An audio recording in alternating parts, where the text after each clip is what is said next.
Ladies and gentlemen, it's early in the morning, but we're going to have a great hour with a great speaker. Last Wednesday, and I should say who I am, I'm John Dirks, President and Scientific Director of the Gairdner Foundation and its Canada Gairdner Awards. Last Wednesday, we announced in Toronto our 2015 Canada Gairdner Awards. And among them were 5 discoverers of breakthroughs that relate to cellular biology and all the sequelae that might arise in disease. Their wonderful names: PI3 kinase, which controls nutrients entering into the cell. We had the TOR receptor, which deals with cell growth. We had the Treg receptor, which prevents us from getting autoimmune disease. We had a reward for autophagy, so we get rid of the garbage in the cell. And we had Lynn McQuat from Rochester, New York, for nonsense-mediated RNAs that monitor the cell and prevent genes from expressing themselves improperly. Great winners. We had a Canadian winner in Janet Rossant for her work in stem cells and developmental biology and her leadership in that domain. And then we had a brilliant, illustrious Canada Gairdner Global Health winner. So let me begin by telling you about the Global Health Award as such. And we have all our winners. Summer Ellis, who's with me as our Director of Communication, has left a pile of these outside. So the Canada Gairdner Global Health Award was started in 2009. And it's given annually to a single individual who has made seminal discoveries or major scientific advances in any one of the 4 areas of basic sciences: clinical, population health, or environmental health, and has made or has potential to make a significant impact on the health outcomes in the developing world. And we put great emphasis on that. We have a very illustrious adjudication committee, and you see some of the names. There are 15 international global health experts and leaders. Many are members of this organization, and you'll be quite familiar with some of them: Roger Glass, Jeremy Farrar, Wellcome, Haile Debas, and they're all outstanding names. And they come to meet. We always select a cold Friday in January to come and discuss serious matters.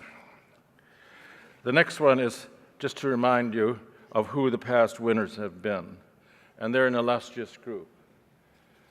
We began in 2009. Nubia Minoz for human papillomavirus. Nicholas White for malaria treatment. Robert Black for malnutrition and diarrheal diseases. Brian Greenwood for bed nets, malaria, and childhood vaccines. The illustrious King Holmes for STDs and HIV. And Satoshi Omura for being the discoverer, the first person who found the organism that gave ivermectin, that through Merck has given great contributions to eradicating river blindness and other parasitic diseases. So it's a great group. I've gone back here. I just want to remind you that we're always open to nomination for the next year, and the deadline is October 1st. We're very grateful to Keith Martin and the executive of CUGH for inviting the Gairdners to bring their Canada Gairdner Global Health winner to this meeting every year. One of the problems we have is because it has to be kept secret till it's announced, which is last Wednesday, it's obvious the news hasn't all got out. Maybe as our winner, who is Dr. Peter Piot, of the director of the London School of Hygiene and Tropical Medicine, there will be a wave of news emanating through this building, and many will come in. But nothing could be better than to honor Peter, the founding executive director of UNAIDS, Under-Secretary General of the United Nations from 1995 to 2008, Associate Director of the Global Program on AIDS of WHO, a clinician, a microbiologist, but training Peter as a co-discoverer of the Ebola virus and its modes of transmission and its epidemiology. He was the first involved in the clinical treatment of Ebola during that very tense time at Yambuka, Congo in 1976. And all the principles of care, I think, were probably laid down at that time. His pioneering work on HIV/AIDS in Africa revealed a major heterosexual HIV epidemic, established much of the knowledge of the clinical manifestations of the natural history and epidemiology of HIV in Africa, including the first studies showing the effectiveness of HIV prevention in high-risk populations. Dr. Peter Piot has played an integral role in bringing AIDS epidemic to the forefront of global attention, raising international commitments to its funding, and building scientifically grounded responsibilities to its control and treatment. His team was the first to identify the strong association of TB and HIV in Africa, followed by clinical and therapeutic studies, leading to new guidelines for managing tuberculosis in Africa. He's had many excellent colleagues. Like everyone else, there are many with him. And from Africa, initially from Belgium, from the United States, such as Tom Quinn, from Canada, such as our own Alan Ronald in Winnipeg, my own hometown, they've all come together because he's a great leader of teams. He's had many honors. First in Belgium, the youngest full professor, the Mahadol Award, the Noguchi Award, and in 1995, King Albert II of Belgium made him a baron. And it's a title that all of us treat with great envy, I might say. He has published over 570 scientific articles and 16 books, including his very engaging, I would say mesmerizing memoir, No Time to Lose, A Life in Pursuit of Deadly Viruses. I'm going to read the last paragraph of his nominator, and this is what he said. No one has contributed more and is more deserving of this high honor to receive the Canada Gairdner Global Health Award than Peter Piot. It is not just the ordinary body of his scientific work, it is his unparalleled instinct to see and go to the heart of a research problem with a laser focus of using knowledge from that research to improve the lives of millions of individuals, and by so doing, to have a massive impact on the world. This instinct was as prevalent in his years as a basic and clinical researcher as in his time as one of the most influential and effective public health policymakers in history, a lofty position which he holds to this day. This instinct cannot be learned, but it has been the essential core of every great scientist, and Peter Piot is one of the great scientists. It is my honor to invite Peter Piot, the 2015 Canada Gairdner Global Health Awardee, to address us, No Time to Lose, Lessons from AIDS and Ebola for Epidemic Preparedness.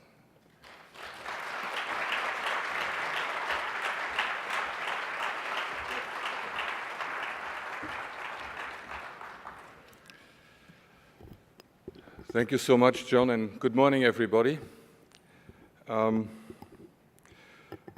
When you called me, I was in Davos at the World Economic Forum, and it was,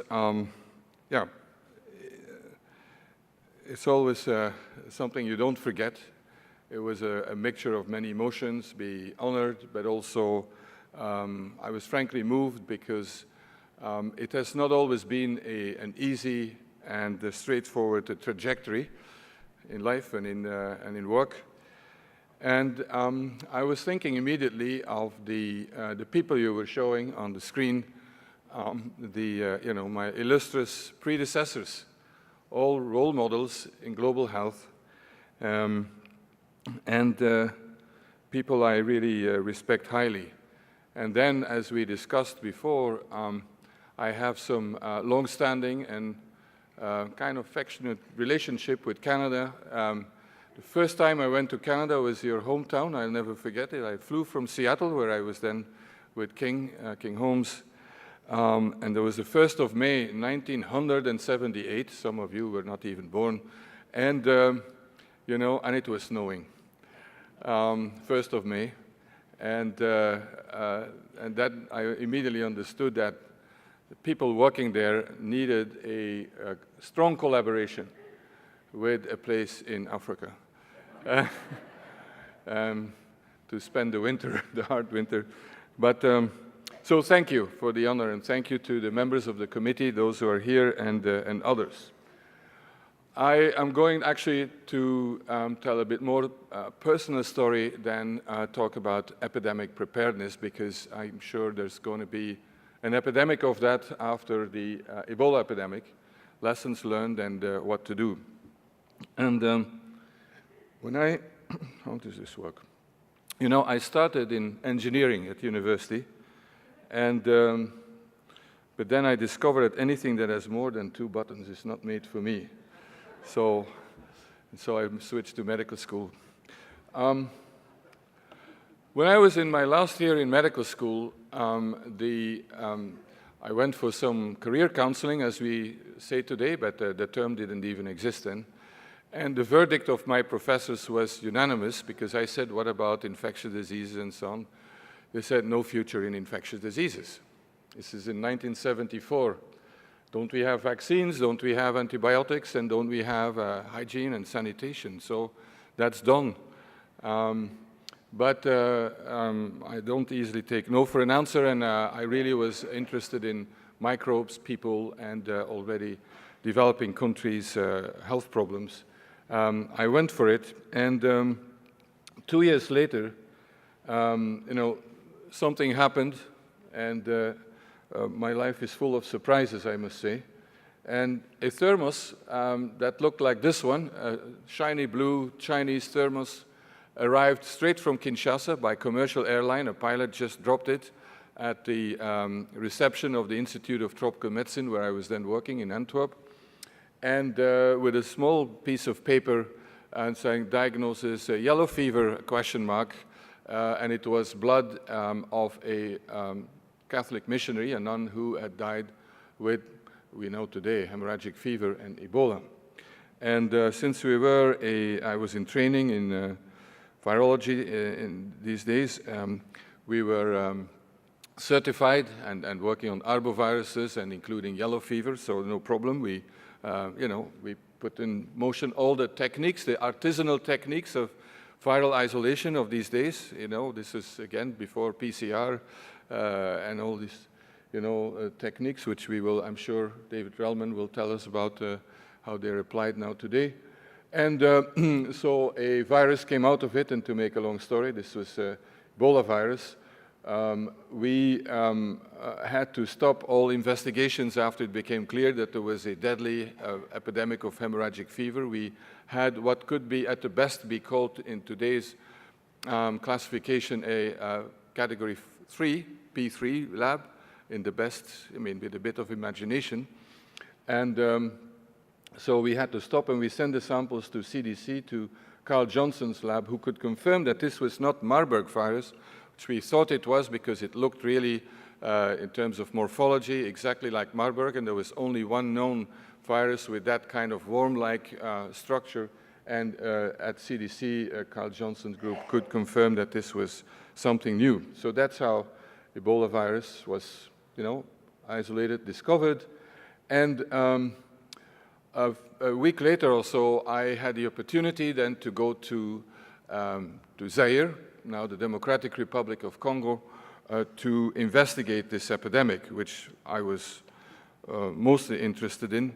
Isolation of the virus was a bit of an accident of history in a sense, but I wanted to know, how is this transmitted, what's going on. There were all kinds of rumors, thousands of people dying and all that, and nobody knew, and it's quite a isolated area. At some point in time, this virus needed a name. By then, already, it was considered bad taste to name a virus after the person who had discovered it, as was the, you know, bit of the custom in the past, and also no longer to name it after the place where the epidemic is occurring or the virus was isolated, because this was felt that it could be too stigmatizing for such a epidemic, so such a deadly virus. So we named it after a river, and here you see the beautiful Ebola River, which flows around about 100 kilometers north of Yambuku, the place where the epicenter of the epidemic. And before we had isolated the virus, there was already Professor Jean-Jacques Muyembe, who is here on the left side, the picture. He was the first person to go to Yambuku to investigate what was going on, what was thought to be an epidemic of typhoid fever, because there was a lot of diarrhea, fever of unknown origin, etc. And then a bit later, we arrived with an international team and Muyembe will be here tomorrow. He was participating in the Ebola panel, just an ad here, tomorrow afternoon. And he just got actually another award, the Mérieux Award in Washington this week. And we went in with a team, and I was made of someone I learned a lot from, and that's on the left side is Joel Bremen from CDC, and we had then a Frenchman from Institut Pasteur, and our Zairian colleagues. And I'm also somewhere on the plane. It's like, who's looking for Charlie as the children's book, so I'm somewhere on there. And the epicenter of this epidemic was in a mission called Yambuku, run by Catholic nuns and some Catholic fathers, missionaries, and they had a school, a hospital, a cooperative, and so on, the classic configuration of a multi-sectoral approach to development, as we would say today. And they actually, I think, without these nuns, and 4 of them died and 1 priest, we may never have had heard of this epidemic. Because it was isolated, in the end, it was fairly easily contained. But they were kind of the sentinels, the canary in the mine that revealed that there was an epidemic and that we could isolate the virus from, because one of them went to Kinshasa for medical care. When we arrived, we had 3 objectives. One was to see what there is still an active epidemic and the size of it and so on, and to try to contain it even without knowing how it was transmitted, this virus.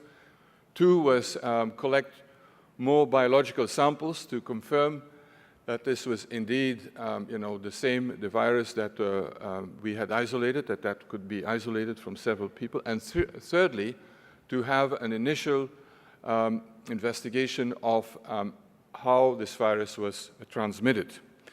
And first thing was that there were still patients. It was an active epidemic. Basically what we did was draw blood, give some medication for symptomatic relief, but isolated people in their houses or their huts and do nothing more than that. And retrospectively, that was probably what also saved our lives. And we could describe on a basis of about 300 cases what the basic clinical manifestations were, and I won't go into detail, but this is the kind of slides that we made in these days, draft by hand. So this was... Now, in terms of our own protection, since what we see on TV these days is like people walking around in spacesuits and all that, it was very simple. We had latex gloves, a paper mask, surgical mask, and some motorbike goggles that I had borrowed from some missionary, and a paper gown. That's compared to what's going on today. It's quite different. And one of the things that we could identify in basically 48 hours was the mode of transmission, by asking the 3 basic questions that they teach in the EIS, the Epidemic Intelligence Service, and that is time, place, and person. You try to identify define an epidemic in terms of, how is it evolving over time, and you draw an epidemic curve. Again, this was done by hand, and since I was the youngest on the team, I was the secretary. I had to do everything, including drawing the charts and all that. And So the time, it had started in late August, and we arrived, I don't know whether is there a pointer here? We arrived in October, so when the curve was already going down, which is the best time to arrive for epidemiologists and for people to, when you investigate an epidemic, you have to really avoid that you arrive on the left side of the curve. It's going up because you'll be fired by the time it's at the top. So we arrived, but there were still very many active cases. So time, and the epidemic curve told us also some story. I'll come back to that later. Place, it was clear that the closer you were living to this hospital, the higher the risk was, the higher the attack rate on a community level than people who were living further away. And then thirdly, the clue to what was going on came from the announced from person, doing the very simple thing, divide the people who were affected by age and sex. And so in blue, we have the women, and so the men, and in red, the women. And what we saw was the age distribution. So one of the hypotheses was that this could be kind of an arbovirus transmitted by insects. That seemed unlikely on the basis of age distribution.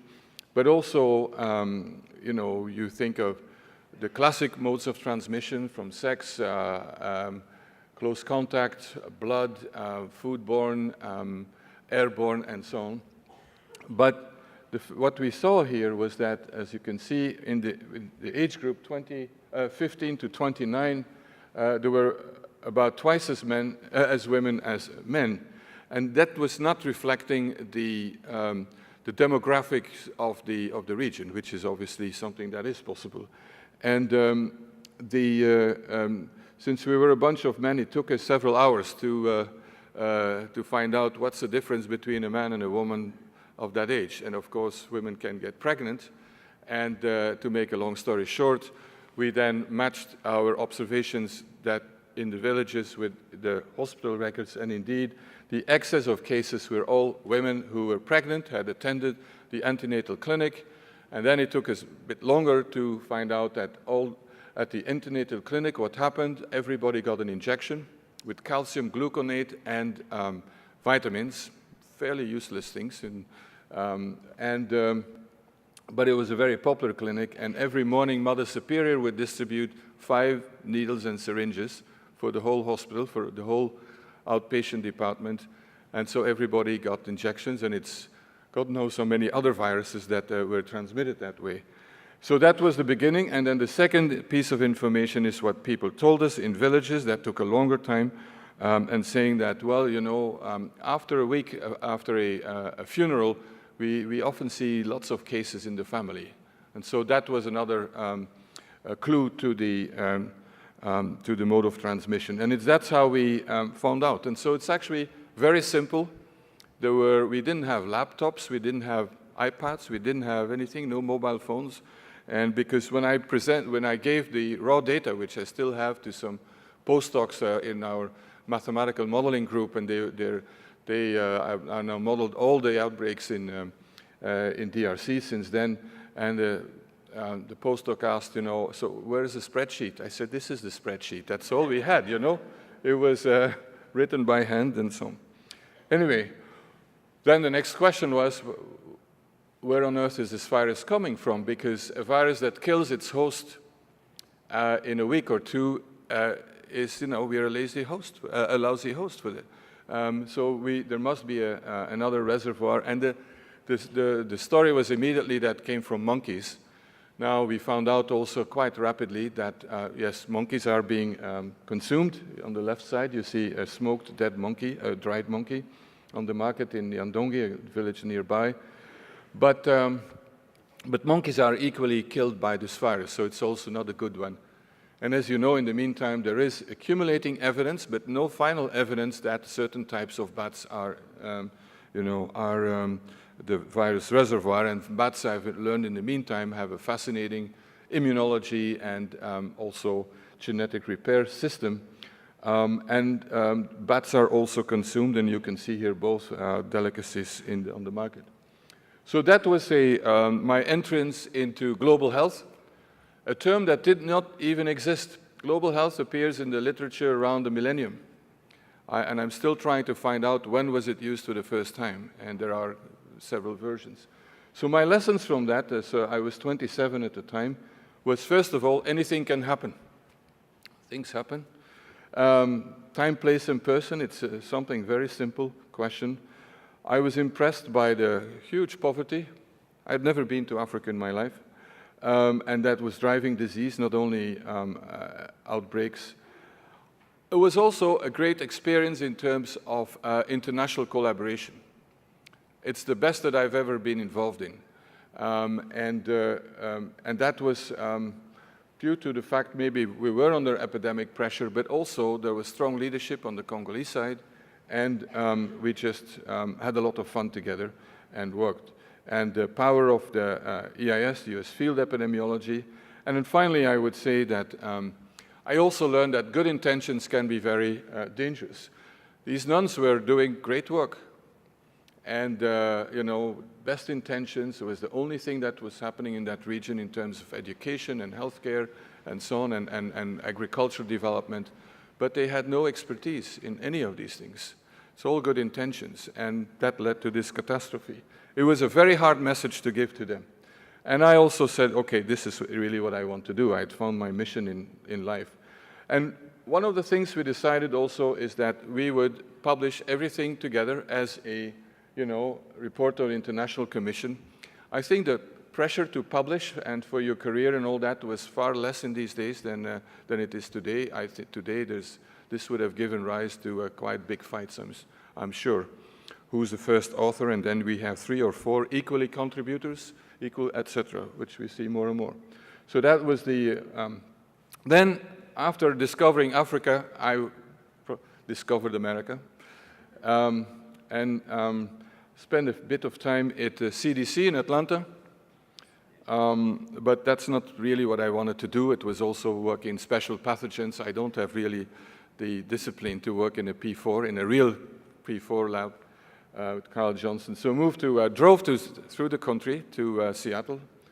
First night, camped on Mercer Island, somewhere in somebody's garden. And then after an interview at King's home, King Holmes's home, I was accepted, since also I had my own money, and I suspect retrospectively, and worked both with King and with Stanley Falco, who's moved later to Stanford, and who was then chair of the Department of Microbiology, and worked on several things. On the one hand, on bacterial vaginosis, which is now in a complete revival with the microbiome and all that and so on. Who would have thought that in these days? And secondly, I had isolated penicillinase producing gonococci, which was, again, for the younger generation, was kind of a very big thing. I had isolated the first totally penicillin-resistant gonococci in Africa, together with Peter Piot in Ghana. I'd done this from Côte d'Ivoire. And so we characterized the plasmid. When I was listening yesterday to the talk of Greg Venter's talk, you know, it reminded me how many months it took to characterize a 2.6 kilodalton tiny plasmid that was carrying the genes for the penicillinase enzyme. That took months.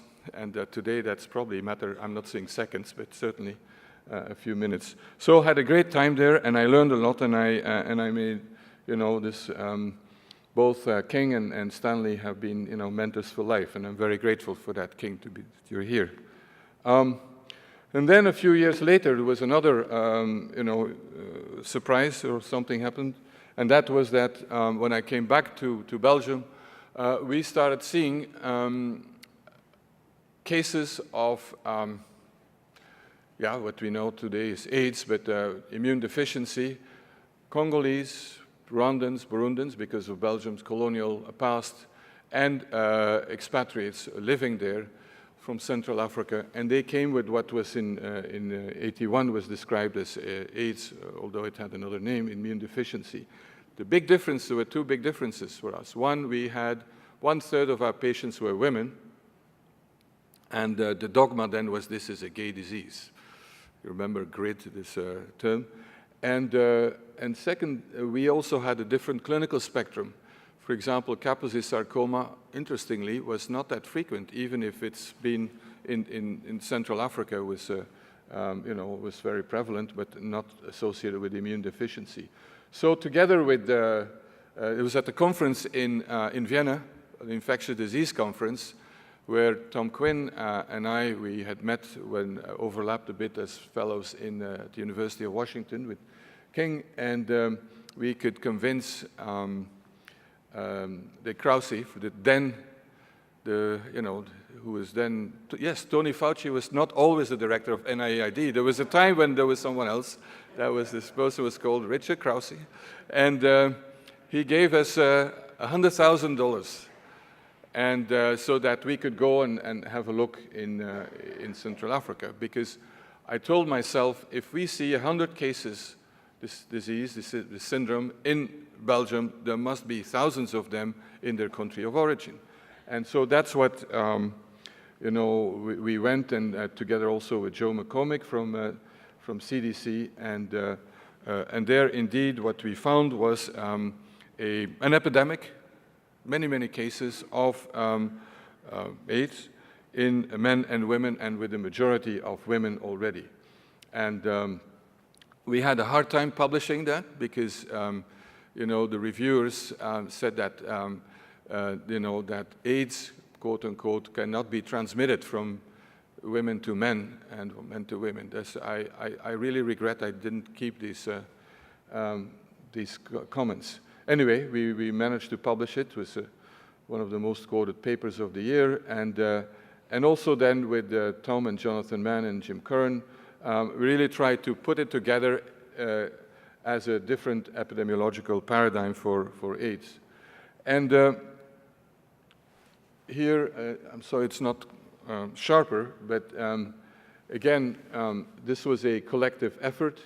In the middle you see Turbela Kapita, who was the head of internal medicine at the Mamayemo Hospital, and who had really well documented already many of the cases. And it's with him that we have been working, and even today he's still working there.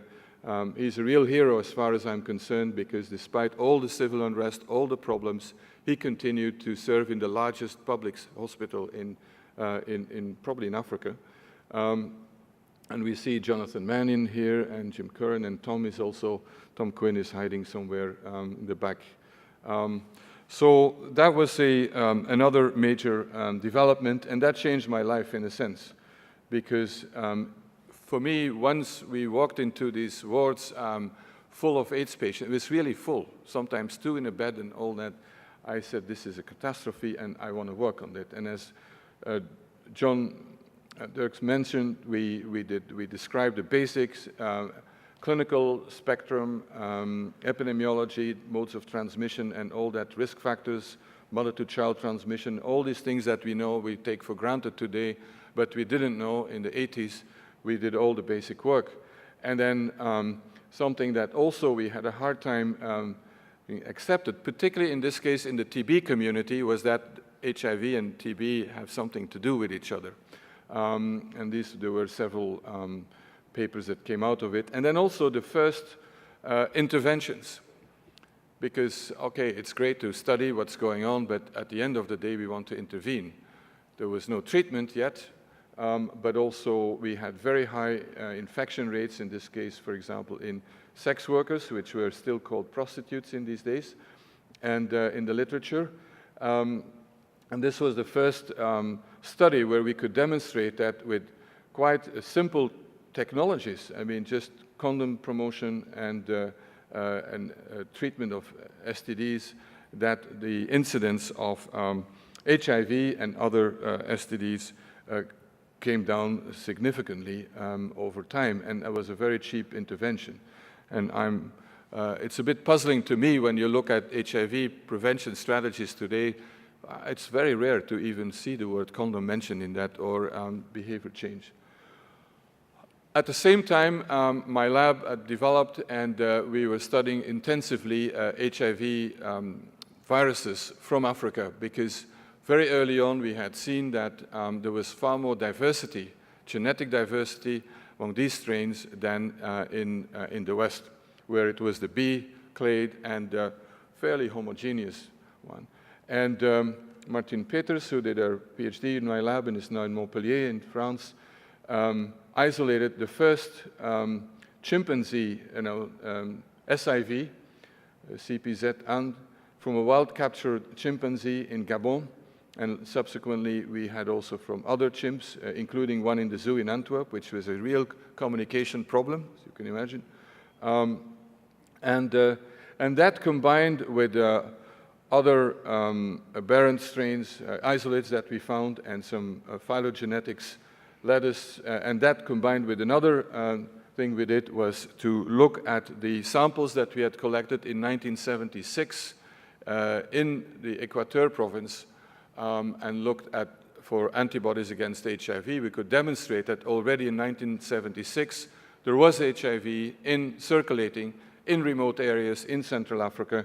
We could also characterize these strains, and so all that together with the work of people, particularly in Los Alamos and so on, came to give us a good picture where HIV was coming from, not only from chimps, but also from how it had evolved in Central Africa, between like Cameroon and DRC now, where there's a whole ecology that is, is still evolving at the moment. At the same time, I had started, following my visit to Winnipeg in '78, working with Alan Ronald, you see here on the right side, and on the left side is Herbert Nzanze, who was then the chairman of the Department of Medical Microbiology at the University of Nairobi, on classic sexually transmitted diseases. Because, interestingly, in the late, in the late 70s, in Winnipeg, in Manitoba, there was an epidemic of chancroid among First Nation people. But they were also called something else, I can't remember. And so I had done some work in Swaziland and so on chancroid, so I was one of the 3 world specialists in chancroid. And so that's how we connected, and then we went to Nairobi and did a lot of work on classic bacterial STDs. There were plenty of them, and then later also at the University of Washington, King's Group, joined, and it turned, of course, into, as was unavoidable, into an HIV program as well. Because interestingly enough, at the early 80s, there was hardly any HIV in Kenya. But then what we did also is to look at, when antibody test became available, look at the antibody patterns from the late 70s and early on until, this is a publication from '87, and it could demonstrate how HIV virus had spread like wildfire, first in the sex worker population and the STD clinic patients in Nairobi and the rest of the country. It was a time also where in South Africa, for example, HIV prevalence was less than 1%. It was white gay men who had HIV, and it's only later that it spread in the population as we know it today. We did a lot of studies, not only on STDs and on genital infections and on, it's even called AIDS virus infection as I see it now, HIV, and but also on the consequences of STDs for pregnancy outcome and the neonatal period, something that is becoming now, again, quite popular because of the increased attention to the neonatal period, neonatal health, stillbirths, and so on, and did some very classic studies now. And then also, particularly driven by Frank Plummer and his colleagues, looked at risk factors for heterosexual transmission, and for the first time demonstrated that lack of circumcision and genital ulcers in cohort studies were the strongest correlates for acquiring HIV infection through heterosexual intercourse in men. But it took many, many years, as we know, to demonstrate causality. Then I got some midlife crisis, you know, in the sense that I said, how long can I study this unfolding disaster?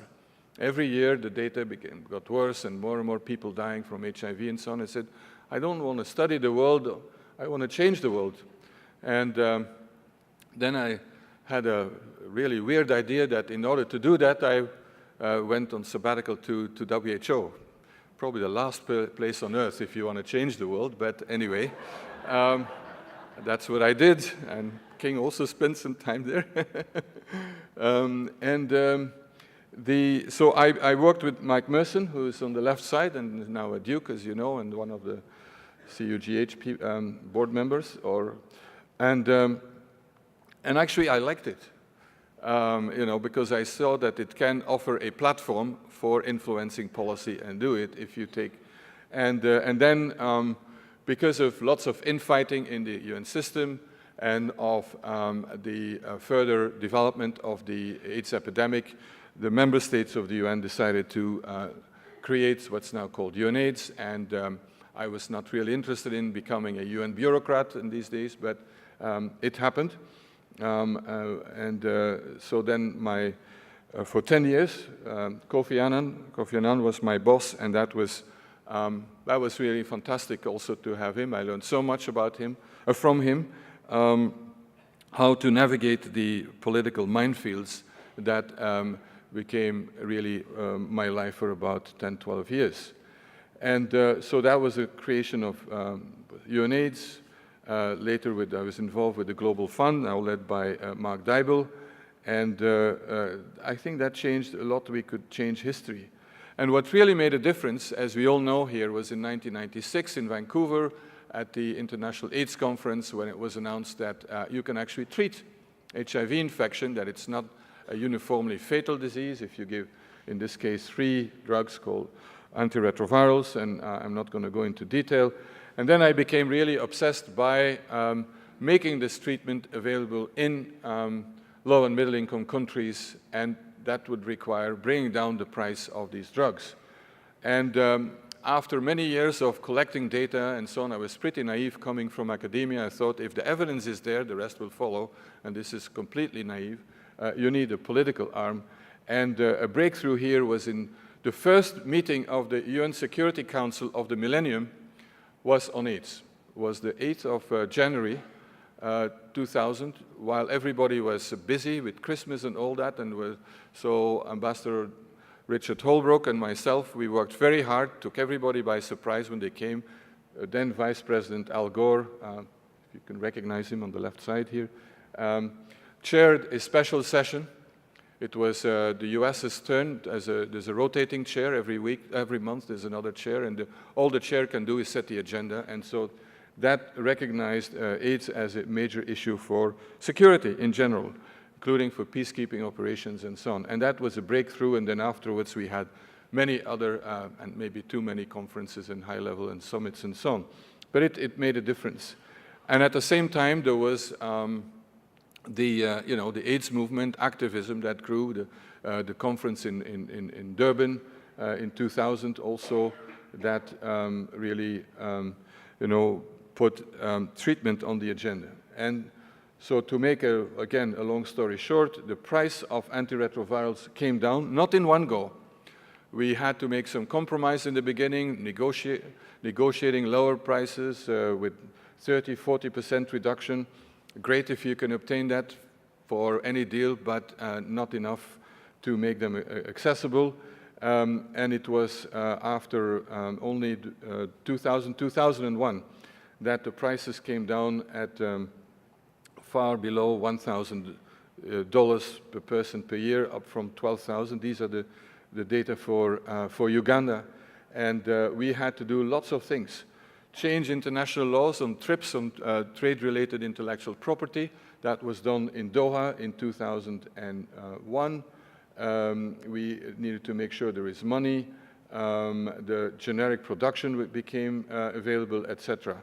So it was not just one thing that made the difference, it was a combination of these. So I learned a lot about things I have no clue. At the same time, even at a low cost, you need money, and so we had really to work hard on raising the funds, and there the breakthroughs. You can see here how the curve starts moving really around the millennium. 2001 was absolutely a game changer, and then PEPFAR was created, and the rest you know.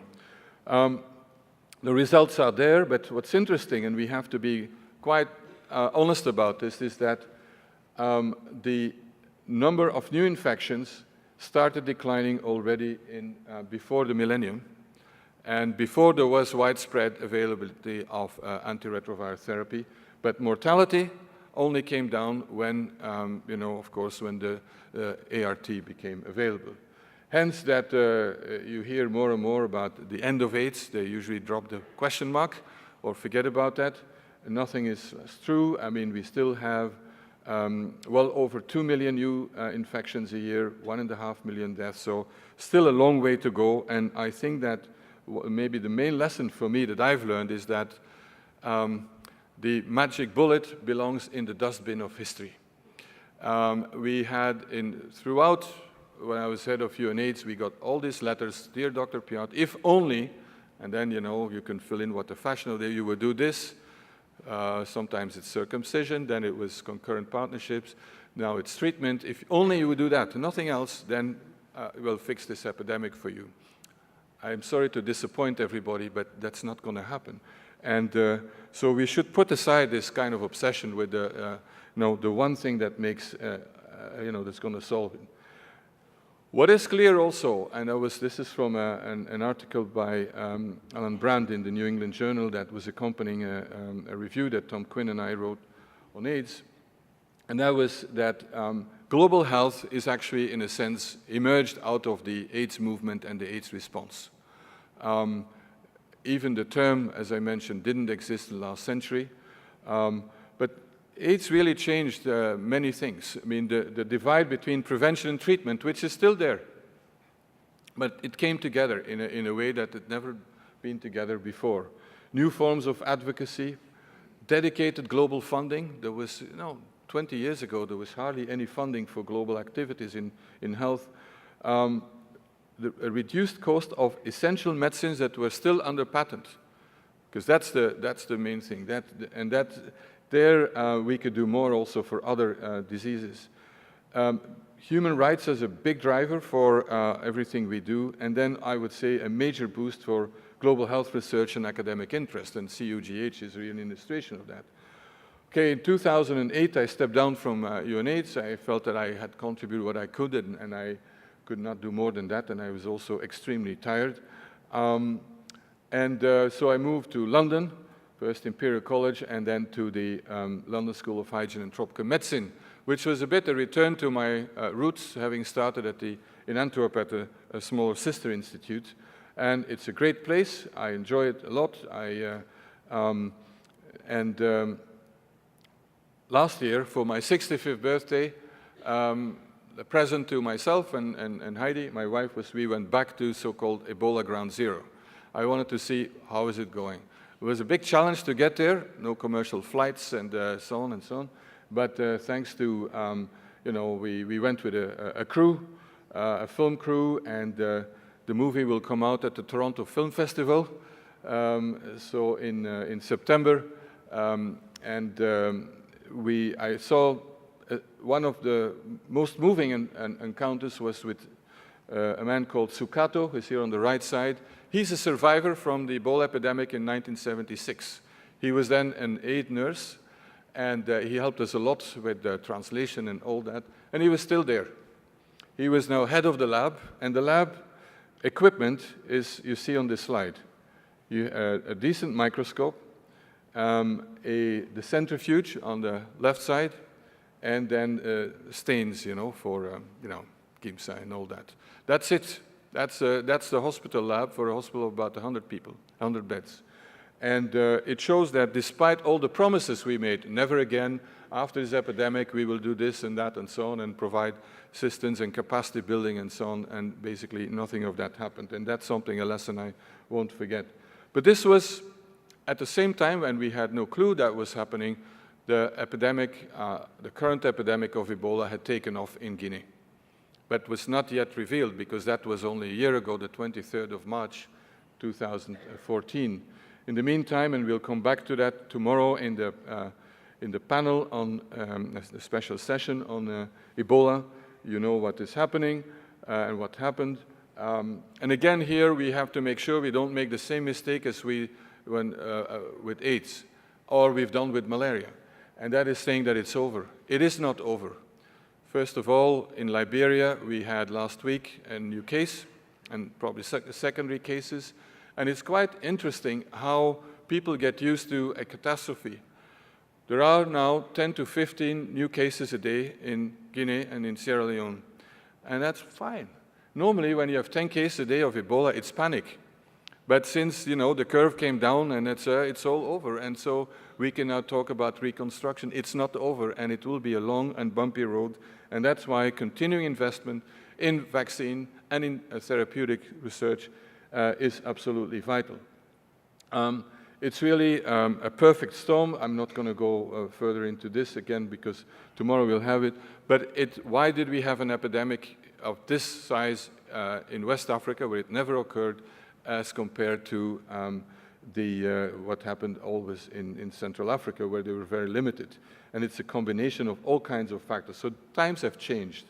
The response was extraordinarily slow, except for MSF, Médecins Sans Frontières, but it took 1,000 deaths before WHO declared this a public health emergency of international concern, and that's the kind of delay that should never happen again. So we need to change that system for better detection and better response of AIDS. So in December, we went to Sierra Leone with Jeremy Farrar, the Wellcome Trust, here is on the picture, and Brian Greenwood, who was 2 years ago, got the Gairdner Award, to look for ourselves what's going on, but also to discuss for, research, therapeutic, and vaccine trials, and they are now moving, although with great difficulty sometimes. It's also, I would say, upsetting and reminds me of the early days of therapeutic research in AIDS, how regulatory institutions, they also, it is an emergency and so on, but on the other hand, they're not ready to change anything in the way they're, they're doing business. So we need to really adapt also to the new reality. So let me more or less come to a conclusion. So there's some lessons for me, and there will be many panels. I'm chairing a panel together with the Harvard Global Health Initiative and our school on lessons from Ebola for preparedness, epidemic preparedness. First, I think lesson is that never assume that things will remain the same. What do I mean by that? Ebola had always hit only Central Africa, with one case in Côte d'Ivoire as an exception, with a different type of virus. And so it popped up somewhere else. Never assume that it would always be contained and so on, that it can't give rise to a big epidemic. The main thing is, the main factor why we have this big epidemic is that action was so slow. And when it's getting at the scale of a whole country, it's far more difficult. So you have to act promptly. All stops out, even if you have one case. We'll come back to that also, but health services, but public health systems and people, we need to invest far more in that. I mentioned the R&D model that is really not really adapted to this kind of epidemics. Multiple disciplines are needed. I mean, when you look at the rumors, the beliefs that people have, they have to be dealt with as much as the virus and funerals and so on. Global governance has clearly failed, the local governance, but also the global ones. And, for example, the international health regulations statements have to be completely shielded from politics. Politics will always come in. I have no problem with that. But that should only come in not when the data collected and interpreted. That's is matter for technical part. And as well as in crisis, we have the best and worst behavior. What we see here in terms of worst behavior, I think, is that sharing of data, be it by governments or by academic groups and national institutions, has been far less than optimal, to say the least.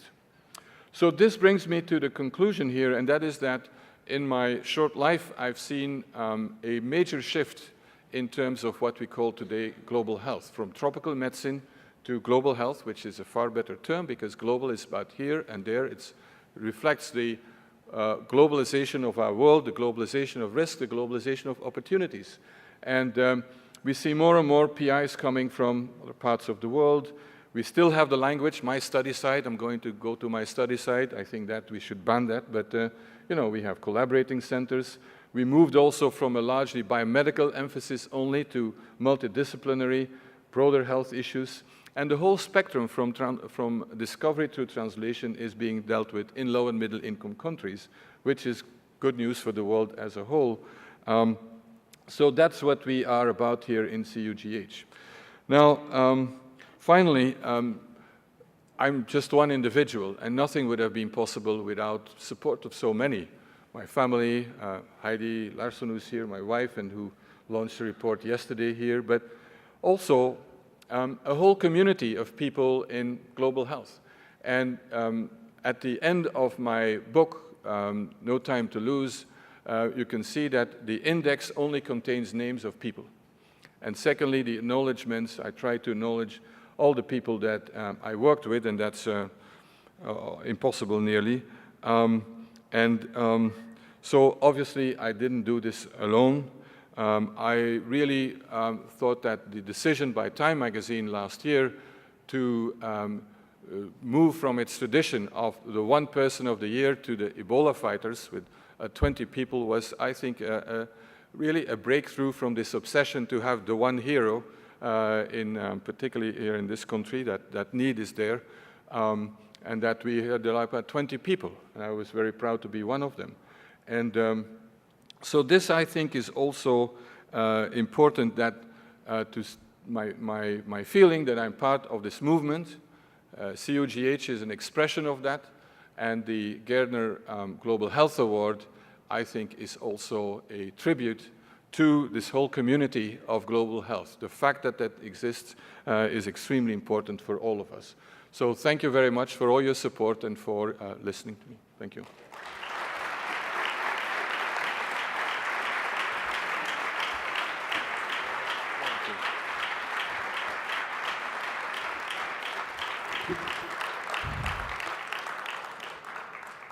Ladies and gentlemen, we've heard an extraordinary life story. It's not enough just to congratulate Peter, but it's to thank him for his great contributions to biomedical science and to the welfare of mankind. It's an extraordinary story. I think it takes his relentless, restless energy to bring about change, and he's not finished. And we're not finished either at the Gairdner Foundation, because he's coming back already, he said, to Toronto for the movies.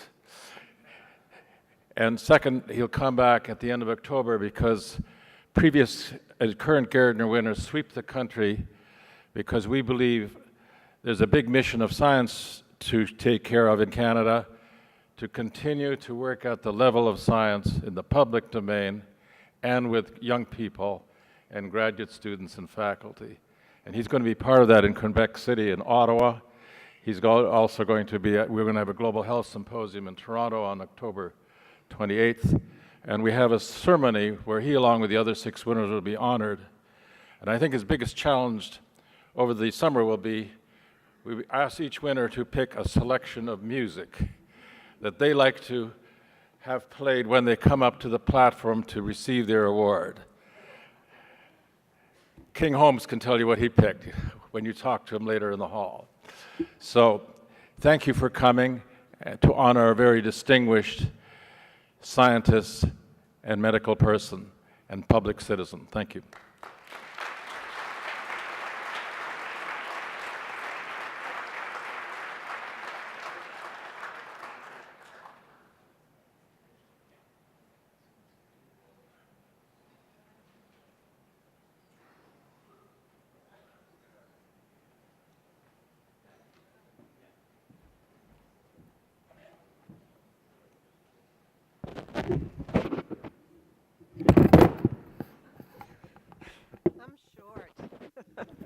Can you see me? Good morning. My name is Peggy Bentley. I'm from the University of North Carolina in Chapel Hill. And it's my pleasure this morning to set the stage for our plenary session, The Drivers of Non-Communicable Diseases. The format for this session is I'm going to make some very brief comments, and then I'll introduce our first speaker, Dr. Susan Shuren, with some time for Q&A, followed by Dr. David Relman. Like many of you, I have watched the evolution of non-communicable diseases, NCDs, I'm going to use that a lot, into first local and then global settings. I'm a medical and nutritional anthropologist, and I focus on nutrition and infant feeding, the first 2 years of life. My dissertation was on the household management of childhood diarrhea in rural North India in the mid-'80s. Then, undernutrition was really all we focused on, trying to untangle the drivers of why children were not growing and developing, chronic malnutrition and stunting, which had to do with the synergism of nutrition and infection, the lack of dietary diversity and dietary quality, inadequate weaning diets, and overall levels of poverty. When I first started working on infant growth in inner city Baltimore, we still then were very focused on growth faltering. When did we start to pay attention to obesity and overweight?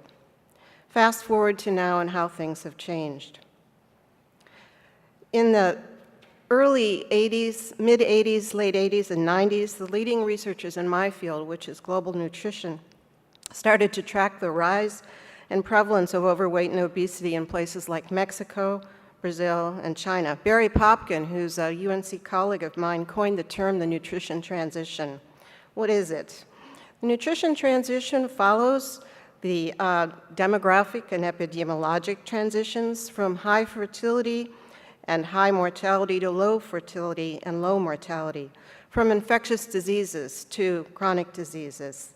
And this is because of major increases in sugar, salts, fats, meats of high energy density. And also this transition tracks changes in energy expenditure from occupations and lifestyles of very high activity to much more sedentary, just like we're all sitting here for the whole day. So in many countries now, we are seeing the coexisting problems of both under and over nutrition, sometimes in the same household or the same community, the same region or country. Now in India, 41 to 50% of adults are overweight and obese. At the same time, more than half of children under 5 are stunted and do not meet their basic nutrient requirements. In 2013, more than 65 million Indians have diabetes, overtaken only by China. So a country like India now must allocate resources for research prevention and treatment and prevention at both ends of the continuum of malnutrition. Now, obesity and NCDs are at the center of global health, the agenda for research, prevention, and intervention, and they are part of the Sustainable Development Goals. As an anthropologist, the conceptual framework that I use for research is the social ecological model, which allows us to explore the interrelationships among multiple and complex factors in a particular setting. This includes individual, biologic, organizational, and policy levels. And this framework also emphasizes the importance of the social determinants of health, where people are born and live and grow up, their racial and ethnic background, their levels of stress and poverty, and it forces us to pay attention to neighborhoods and communities, their exposures to environmental pollutants and toxins, and so on. So our two speakers are going to focus on the important gaps in our understanding of these multiple interrelated spheres of the ecological model and the kind of research that is needed for intervention, prevention, and treatment. Even when there are clear genetic factors that are driving these can be influenced by modifying the environment that influences gene expression, epigenetics, reducing the likelihood of disease. But we really don't fully understand either the drivers or the mechanisms by which they work. More research is needed to increase knowledge, to design behavioral interventions, and establish guidelines for effective clinical care. We hope that this session will lead some of you to expanding or accelerating your research in NCDs, whether at the biological, epidemiologic, or behavioral level. Dr. Susan Shuren will be our first speaker and set the stage for us, focusing on several of the leading NCDs that lead to global morbidity and mortality, taking a systems approach to identify several gaps in our understanding of the causal pathways. Excuse me, stuck. Without this evidence, and of course the research dollars that are going to be needed to fund these gaps, we cannot set priorities for action. Dr. Shuren is a senior advisor to the National Cancer Institute's Center for Global Health. Prior to this, she was deputy director and acting director of the National Heart, Lung, and Blood Institute. Before joining the NIH, she was a professor of pediatrics and oncology at Case Western Reserve University. And she serves on multiple NIH advisory panels and has been on the boards or in leadership positions of numerous local and national professional organizations. She's currently serving on the board of the Global Alliance for Chronic Diseases, an alliance of public funders of biomedical research in non-communicable diseases, which she chaired in 2012 and 2013. I welcome Dr. Shuren to the podium.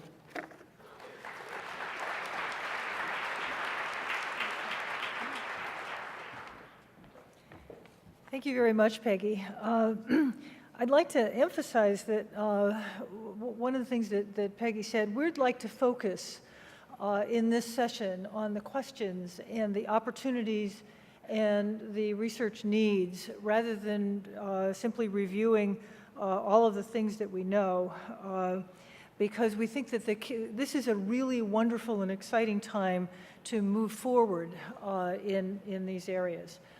So I'm going to give a summary of some of the things that we know, but I'm really going to focus on what we see as some of the research gaps and where we need to go. And I'm not figuring out how to advance the slides. There we go. Okay. So having just recently been a federal employee, I'm used to giving my conflict of interest, and of course I'm not allowed to have any conflicts of interest. I'm not going to be discussing treatment of anything, basically.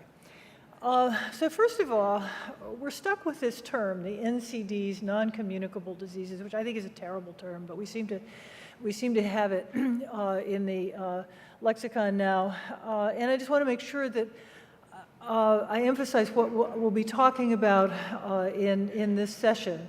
But these are chronic diseases which produce substantial disability with economic and social costs and really contribute to premature death.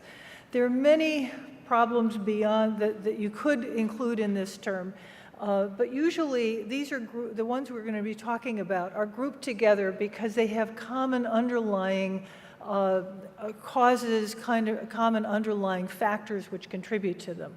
Some of them actually are communicable, in spite of considering the fact that we call them non-communicable diseases. Some cancers, some lung and heart diseases, have infectious causes. Obesity spreads through social networks, and I think you could actually consider it a communicable disease. But it's now used really to refer to cardiovascular and pulmonary diseases, diabetes and cancer, which have overlapping causal factors. It does not include mental, neurologic, or substance abuse problems, violence, trauma, inherited diseases. So there are many other chronic diseases that are not in this category, which are major public health problems and also need to be addressed. One of the key things that's happened over the last decade or so is that with the tremendous advances in maternal and child health and in control of many infectious diseases, in basically all places except sub-Saharan Africa, non-communicable diseases are now the leading causes of death, particularly of premature death, with heart disease contributing about 30%, cancer about 16%, diabetes, which is a contributor for other causes, is an increasing contributor, other chronic diseases. We still have a lot of communicable diseases and infectious diseases which contribute, but these are growing problems. One of the things that I think sometimes happens in these conversations is we need to turn our attention to non-communicable diseases. I would urge that we not use that kind of language, because failure to attend to the kinds of problems that Dr. Piot was just discussing will mean that we will lose ground tremendously. We cannot make decisions. We're going to focus on non-communicable diseases instead of infectious diseases. We have to do all of these things. But I think one of the things that often is underappreciated is that in the burden of these diseases is particularly severe because they are the leading causes of premature death and disability in countries that have very, very large numbers of people. So in India, coronary heart disease is the leading cause of death. Diarrheal diseases is still high on the list. But lung disease, stroke, influenza, pneumonia, all of these are major contributors. In China, the major manifestations of cardiovascular disease tend to be stroke, with coronary heart disease behind, lung disease, lung cancer, and liver cancer. And you can see that there are infectious components that come into these. But the ones that are chronic and non-infectious are continuing to increase over time, particularly as life expectancy improves.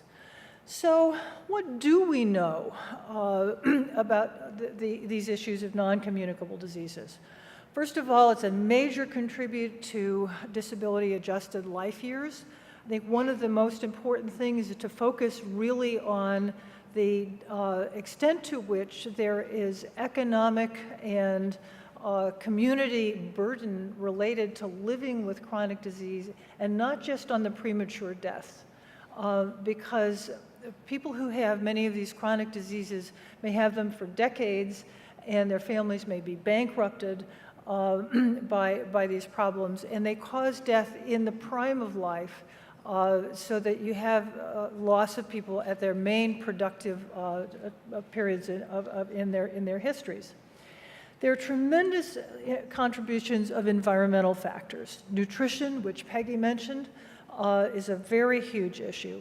Pollution of air and water, and behaviors with profound biologic, social, and emotional context. These are things that are, we can talk about the fact that you could achieve a 25% reduction in deaths from non-communicable diseases by 2025 by addressing two issues, which are tobacco and alcohol. But we actually don't know how to do that, particularly in many of the settings in which we're addressing these. So we know what some of the issues are, but what we need in order to be able to take intelligent action is really how to engage a lot of sectors other than the healthcare system. In matters of health. It's not to say that engaging the healthcare system isn't important. It's hugely important. But we don't know how to engage agriculture, transportation, energy generation, how we build our cities, all of these kinds of things in addressing what the impact of maldesign is on human health and on the economy and public health of our nations. We don't know how to assess and project the economic impact. One of the reasons that these disorders often, and the factors that lead to them, don't get the attention they need is that people don't really understand how much they cost, and they're very expensive. We really don't know how to run healthcare systems. We don't know how to run them in this country, and we don't know how to run them in most countries. We need a lot more evidence. We need a lot more experiments in which we look at how can we really do these things well. And we don't know how to really impact many behaviors, how to improve nutrition, to make people stop smoking, pollution, drinking to excess, all of these kinds of things. So these are areas where we really think there are major opportunities to generate some evidence which will make a big difference. So there are environmental risk factors, behavioral risk factors, biological, and they lead then to these chronic non-communicable diseases. And the factors that go into this are very complex and very big. So globalization, urbanization, poverty, low education, stress, all of these are huge contributors. Tobacco use, unhealthy diet, physical inactivity, the biological effects of early stages of disease, high blood pressure, high blood glucose, abnormal lipids, obesity, not just from the standpoint of a high BMI, but also an excess in terms of body fat composition, which is more common actually. All of these leading to a number of these diagnoses. And I think the reason I want to put this is that here what we don't want to do is talk about individual diseases exclusively, because really what we're looking at is that we have common factors that can make an improvement in all of these. I'm a pediatrician, and one of the things that I think is particularly important to pay attention to are the developmental origins of health and disease. The impact of exposures early in life and prenatally, the impact of exposures of mothers and grandmothers to things which impact development are very important. And again, we don't understand exactly how to impact many of these things. But the fixed genetic contribution to many of these diseases is relatively small.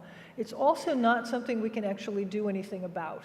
So the focus in terms of really how we're going to make improvements, we think in terms of our ability to really have an impact, needs to be very global so that it is early in life. You'll notice that on the right side of this slide, it's the impact of adult intervention is small. If what you're talking about in addressing lipids is starting Lipitor when somebody's 55, you're going to have a relatively small impact compared to improving lipid profile early in life. And this is true of many of these diseases. About 4% of the global burden of cancer is thought to be attributed to high body mass index. It is associated with particularly a BMI greater than 25 is associated with an increased risk of cancer overall. There's at least a 10-year lag, and this time course issue we think is very important because you have to take the long view if you're really going to see much of a change. So this is, and we all know that this is, and Peggy had mentioned that this is a considerable problem.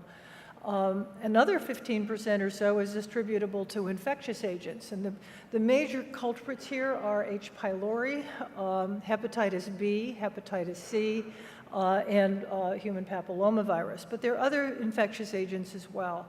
So addressing some of these issues conceivably is going to have a major impact. For instance, papillomavirus as a cause of cervical cancer is now preventable with vaccines. And much of the burden of cervical cancer, particularly in low resource areas, occurs for women in peak childbearing ages and when they have small children at home.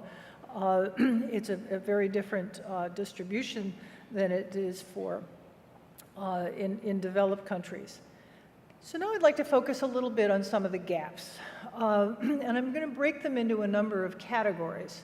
So epidemiology, pathophysiology, primary and secondary prevention, cultural and behavioral issues, and treatment. And the reason we'd like to do it this way is to emphasize that these are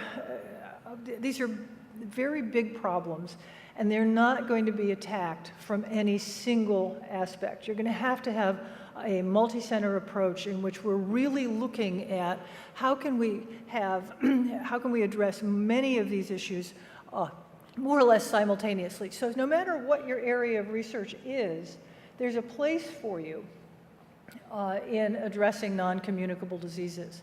So starting with epidemiology, some of the scientific gaps include the fact that we don't have detailed incidence and prevalence data in many countries, particularly as distributed by geography, by gender, by socioeconomic status, and by ethnicity, all of which affects risk issues. And it helps us identify where the problems are. Having better data, which potentially we could get this, I'm making the suggested approaches are on the right. with improved surveillance and reporting, not only of the diseases themselves, but also for the risk factors that lead to these diseases, would be very helpful in terms of identifying what are the kinds of interventions that would make a big difference. The focus here is on building the evidence base that can help identify the sorts of investments that need to be made and the changes that need to be made in order to make things better. We don't know as much as we ought to know about genetic and genomic factors that are specific to populations. This is also, I think, going to be population-level genomic studies, many of which are currently going on, are going to be very important. But they're only valuable if they're associated with some phenotype data. So you have to know something about these people other than just the genomics. And then specific exposure factors, environmental, behavioral, and cultural, are also really important. And we need to know much more about air, food, and water quality, the use of alcohol, tobacco, and other substances, infectious agents, and nutritional data. We don't have as much data as you'd think we do. There are huge gaps in what we know about the pathophysiology of these disorders, the mechanisms of genetic exposure, genetic factors with exposures, molecular impact of multiple environmental exposures on cells and organs, what really happens at the level not only of the cell but of tissues. And then life course issues, the developmental origins, which I mentioned earlier. We need some valid animal models to help us figure out how we're going to address many of these things at population levels, because they're very difficult to do over the length of time that we're dealing with in human beings. We need much better effective measures of exposure of individuals and populations, and measures of nutritional status and body composition. There are major gaps in primary prevention. Scientific gaps include knowing what optimal nutrition is. Peggy mentioned earlier the irony of having a lot of overnutrition in the same population in which you have specific stunting and undernutrition. We really need to know a lot more than we do about what really constitutes optimal nutrition. We need to know more about, again, life course issues, including the impact of underfeeding girls on the ability of those girls later on to bear healthy children who won't be at risk for development of adult diseases. We need to know how to reduce toxic environmental exposures, how to decrease tobacco use in low-resource settings, and about vaccine prevention of cancers, just how to really get those out there. We need some better biomarkers, but better biomarkers would really help in terms of particularly nutritional status and environmental exposures. We need a lot of economic and cultural studies of tobacco markets and determinants of use. You have situations in which tobacco use is extremely common in men and almost non-existent in women, so that there obviously are huge cultural issues that impact who smokes and when they start. And we need a lot of economic and cultural studies on the uses of vaccines, which are designed primarily to prevent cancer. One of the key things, again, and I mentioned this earlier, is that these are long-term issues. This graph is showing the incidence of lung cancer in men and cervical cancer in women over time in a number of countries, but really looking at what happens when there are social changes or prevention mechanisms are put in place. So on the left, in lung cancer in Belarus, what you see is a very dramatic increase in lung cancer in men because of an increase in smoking. Whereas in the US and the UK and in Finland, smoking went down dramatically with again, a lag in the development of lung cancer, but a very dramatic decrease. And for cervical cancer, increases in a number of countries, including Uganda and Lithuania, but dramatic decreases in India, Norway, the UK, and in Finland as prevention methods have been coming in. This is mostly screening because this goes back to the 1980s, but is also beginning to be affected by papillomavirus vaccine. Secondary prevention gaps, we don't know how to use detection to minimize morbidity and mortality. And in cardiovascular disease, the population approaches to management of hypertension and abnormal lipids still has escaped us. In China, where hypertension is a huge problem, only about 6% of people with hypertension are adequately treated and managed, and this is a major contribution to the high incidence of stroke, as well as heart disease. Population approaches to management of obesity and of type 2 diabetes. We don't know as much as we need to know. And for lung disease, particularly the emphasis again on prevention of tobacco exposure. So some approaches, getting better data in terms of sort of how do we use this to actually have a real impact is really essential. And in cardiovascular, lung, and type 2 diabetes, we really need better interventions in the healthcare system and social supports for intervention to make these, in areas where we actually do have some effective management, to make it so that it really reaches its potential. The major cultural and behavioral gaps, and from a scientific standpoint, we don't really know much about how to change behavior. We tend to focus on behavior change at an individual level, which has historically been incredibly ineffective. And we need to do a much better job of figuring out how to affect behavior change at a social and cultural level. The prevention and management of addictive substances, including alcohol and tobacco, has so far escaped us. And then the cultural issues in terms of diet, food preparation, these are huge. Indoor air pollution, for instance, from cook stoves. Many of the interventions have been ineffective because the food doesn't taste the same. So you can give people better stoves, but they don't necessarily use them. So we need, in terms of, this is an area where huge amounts of research is needed, and it needs to involve people from well outside of the healthcare system and from multiple sectors. Realistic examination of the relative impact of interventions that are targeted at various points, usually multiple points. Understanding the biology of addiction and cultural practices, including how food tastes. Treatment gaps. We don't know how to scale. We don't know how to build effective health systems to facilitate primary and secondary prevention and treatment. Dr. Piot just mentioned one of the big accomplishments of the HIV epidemic and the fight on AIDS has been lessening the gap between prevention and treatment. Prevention and treatment have to go on simultaneously, and really understanding how to do these things better is absolutely essential. And we need to know how to encourage investments of interventions in interventions that make a high impact, but may not necessarily be profitable. So building capacity and implementation science, coordinating global programs in healthcare delivery, really looking at outcomes, and engaging politicians and advocates in setting research priorities are really going to be essential in terms of addressing many of the treatment gaps. We have some big systems issues to address. Funding is one of them.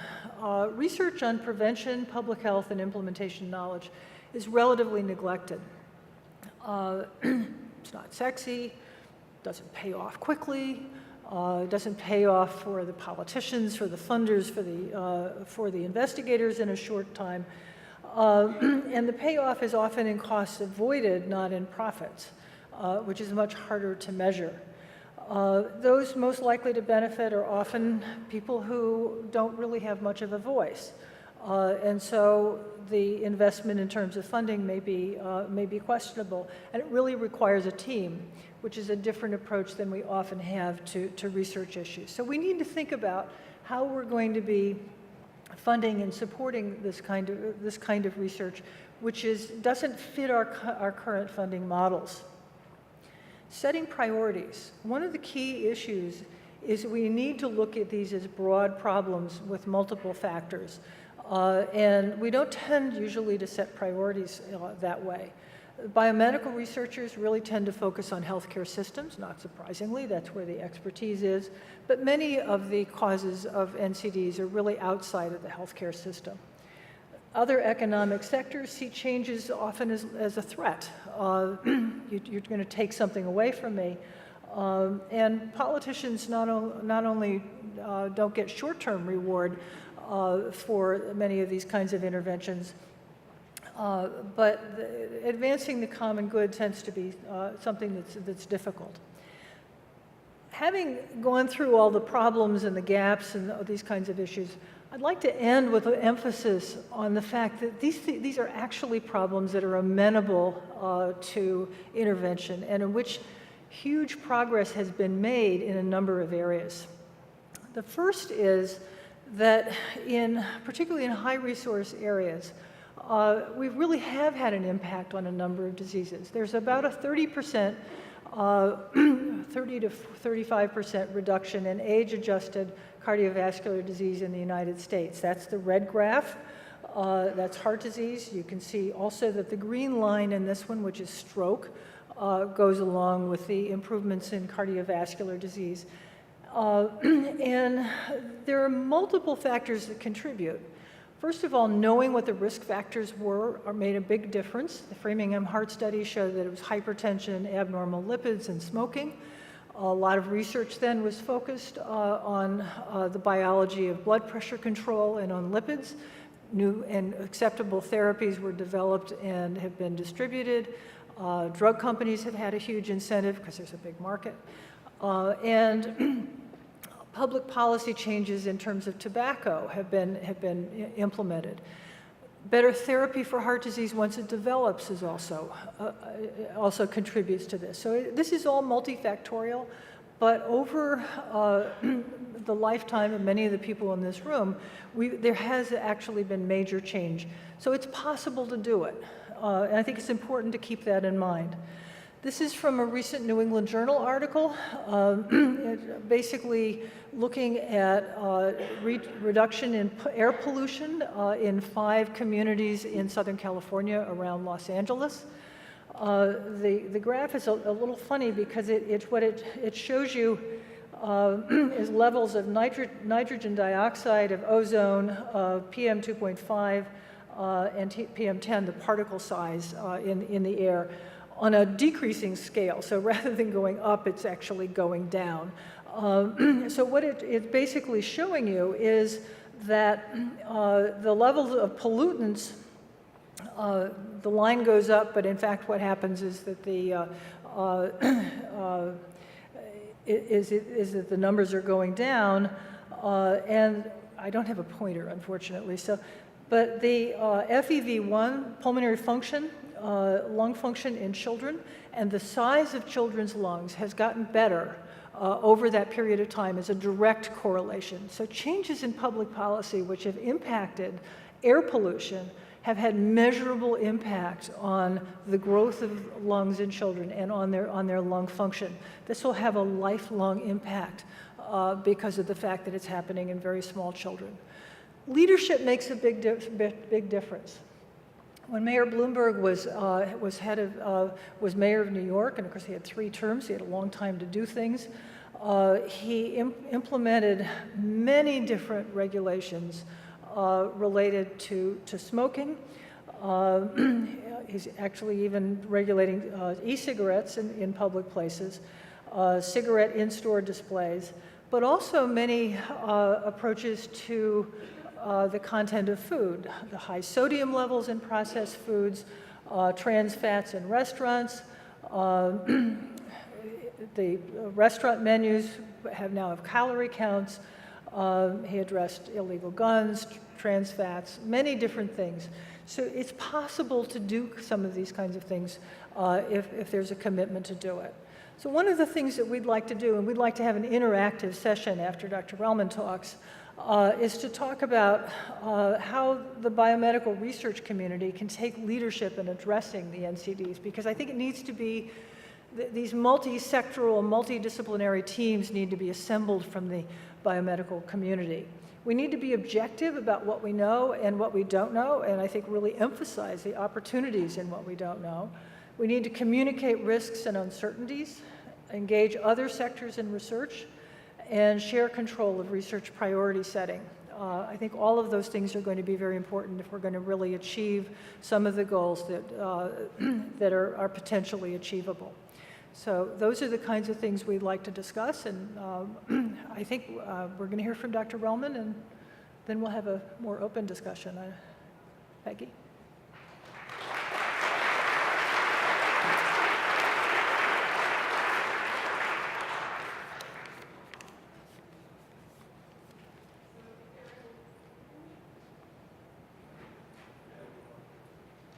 Yeah, maybe you need to come up here. Oh, talk into it, because I think it... So if there are any clarifying questions, you could do that now. Otherwise, I will introduce Dr. Relman and then ask our two speakers to take questions from the podium.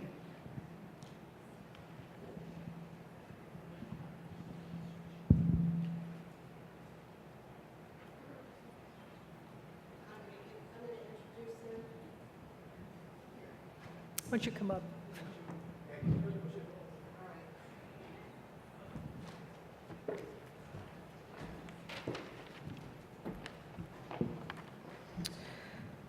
So I have the pleasure of introducing our next speaker, Dr. David Relman, who is going to take us deep inside into the gut.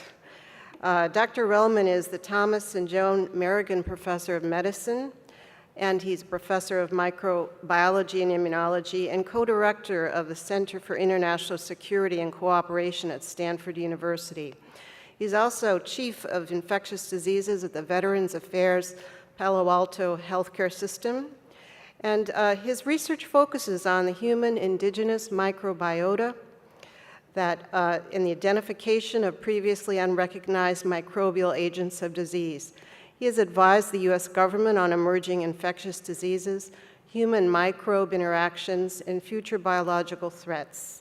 He's chair of the Forum on Microbial Threats at the Institute of Medicine and the National Academy of Sciences, and he's past president of the Infectious Diseases Society of America. He's a fellow of the American Academy of Microbiology and a member of the Institute of Medicine. One of his recent papers, published in the journal Science, is titled "The Application of Ecological Theory Toward the Understanding of the Human Microbiome," and it's a really good read. He will enlighten us on the important role of the human microbiome in the etiology, treatment, and prevention of non-communicable diseases. Dr. Relman?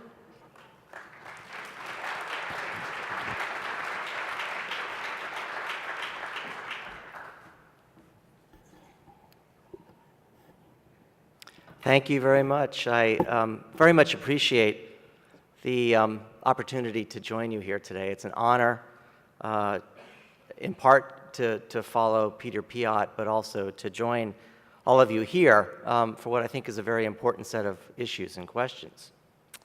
The topic in this session is one with some complicated language and terminology, and yet I think there are some underlying principles and factors that we all agree we'd like to uncover and understand better so as to get to potential solutions.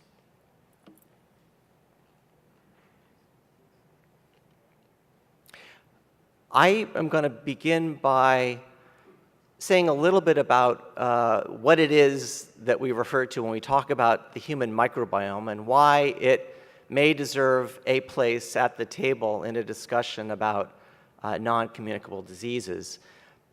Some of this may be well known to many of you, and for that I apologize for what might be some reiteration of information that you're already very much aware about. But in many ways, this topic is both ancient, it goes back more than 300 years. It's also very recent in the kinds and the ways in which it's been treated by many more people in the last just 20 years. In many ways, what we're talking about, beyond simply the idea of microbial communities and microbial communities that have made humans their home, we're talking about an aspect of what it means to be human, or what it means to be dog, or what it means to be any living thing on this planet, because in fact, microbes live as part of communities, and microbial communities dominate and colonize every surface of this planet and run many of the basic processes that make life possible. Ecologists, and I'm particularly fond of the way ecologists have viewed the world. I'm not an ecologist by training. I try to be one sometimes. But ecologists would view this whole issue as a question of suitable habitat patches, in fact, when talking about humans. In many ways, we are simply patches of suitable territory for the propagation and assembly of particular kinds of communities. And I will tell you now, they're not accidental consortia of organisms, but very specific kinds of arrangements and assemblages that give rise to very important properties that really make us what we are. What we know now about the human microbiota reflects the fact that we really have both adapted to and shaped, in turn, a set of communities that have made humans and our ancestors their home for many, many thousands of years. And so we're essentially ecologic systems in which there's strong evidence of selection for properties that both keep these communities together, but also ensure both their and our success as living systems. The benefits that we have derived from this association with our microbes are many. The list is still incomplete. Some of the more important, perhaps, important properties are shown here, but they include things like digestion or nutrition, meaning that what exactly it is that we derive from the food sources to which we avail ourselves is determined in part by the particular kinds of microbes that colonize our gut and what they're capable of doing for us, but also for themselves. Xenobiotics are just simply foreign compounds, but in many ways, these are fundamental to what we're talking about here this morning, because xenobiotics include many of the chemicals that make up the natural environment around us and also the man-made environment and the contributions that we make to it. They, in fact, are operated upon and operate on the microbes in our gut. And there are many wonderful examples now from the recent literature to which I don't have time to refer, but perhaps we can talk about in discussion, because even, for example, with respect to heart disease, and you just heard Professor Shuren tell you about the importance of some of these underlying risk factors for non-communicable disease. When you talk about heart disease, you're talking about contributions to disease that are mediated by your microbes, your gut microbes. Stan Hazen and others, for example, have shown that it's the operations of your gut microbes on things like carnitine or phosphatidylcholine in your diet that give rise to small molecules, trimethylamine, which in turn is absorbed and operated upon by your liver, giving rise to TMAO, or trimethylamine N oxide. That is a known risk factor for atherosclerosis. And not all of us have microbes that are as capable of making TMA as others of us. And so, again, just as one very simple example, it's your microbes that are helping you manage your exposures to this complex set of environmental conditions, some of which we have produced ourselves through what we choose to eat. You can read the rest of these benefits. I'm sure you're aware of many of these. They all have profound implications for the occurrence of so-called non-communicable disease, but also a whole variety of other conditions that are relevant to global health. Just a very brief word about how we now go about characterizing these complex microbial communities. There are many ways of doing so. No one of them is sufficient. All of them are important nonetheless. One of the more common ways of assessing your microbiota is by the performance of an inventory, a census taking, which is often done with the use of what are called phylogenetically reliable genes. These are highly conserved, usually universal genes that tell us something about relationships between each of the individuals within a community and all others, both present locally and present globally. And so taxonomic composition is something that we do a lot, measure commonly, and yet, again, only tells part of the story. Some of the rest of the story can be told by the rest of the DNA. And I know you've heard about the whole sort of revolution in technological capabilities in genomics from Craig Venter. But this, too, has revolutionized our understanding of the microbial world and of communities of microbes, and hence of humanness. So we talk about the gene and the genome collections within our microbiota. We also talk about what those genes are doing in producing RNA transcripts or other small RNAs, in producing proteins and producing metabolites, and all of the other kinds of features that might go along with the microbiota. And yet, although you might think we're now talking about function, and in essence we're beginning to talk about function, none of those measurements tell us truly what the community as a whole is doing that might be reflected in those beneficial properties that I just showed you in the previous list. So there's much more that we need to learn to know how to do in the way of measuring function before we can really understand what this microbiota is all about. Just a few studies, early studies in the discovery of some of these properties. This is an early study from the European consortium called MetaHit, which published one of these large gene inventories some years ago.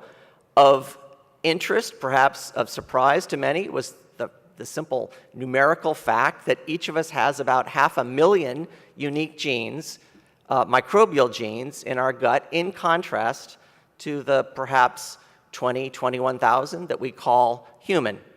So it's not just by cell count, it's by unique gene and hence potential function that they very much outnumber us. And then you would ask, well, what might those functions be doing for us or with us? Well, when you stare at their names and what those genes are likely to encode, you see very quickly that it's for processes like the digestion and nutrient harvesting from complex polysaccharides that are commonly found in plants. Much of the green material that you either have eaten already today or will eat would otherwise have simply passed right through were it not for the microbes in your gut, for example. Many, many other properties that we associate. Likewise, surveys of small molecules. This is a fascinating set of studies that Michael Fischbach from UC San Francisco published recently, showing, again, the amazing diversity of biologically active small molecules that one can find within the human body that are of microbial origin. These are things that have both profound consequences for the microbial community, because in fact we think most of these molecules are mediating communication between members of our microbiota, but they also have profound implications for human physiology, human health. The example on this slide is a novel thiopeptide antibiotic that was discovered in the genome of an organism whose presence had been previously recognized, but for which this small molecule was a complete surprise. It's made by one of the vaginal microbiota members, Lactobacillus gasseri. There are many, many examples of similar kinds of new discoveries. And as I say, what are these little small molecules doing? Well, they are mediating communication, they're helping to shape the microbial communities, and they're talking or mediating communication with us. Essentially, they are the communication system between our microbial self and our human self. And I gave you the example of work by Stan Hazen in heart disease.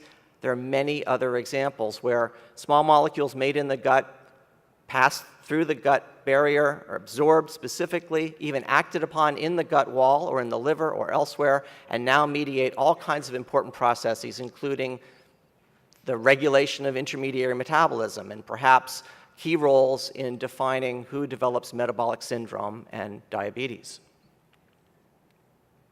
A few words about variation, because variation within the microbiota is a key feature of what makes each of us not just human, but distinct human individuals.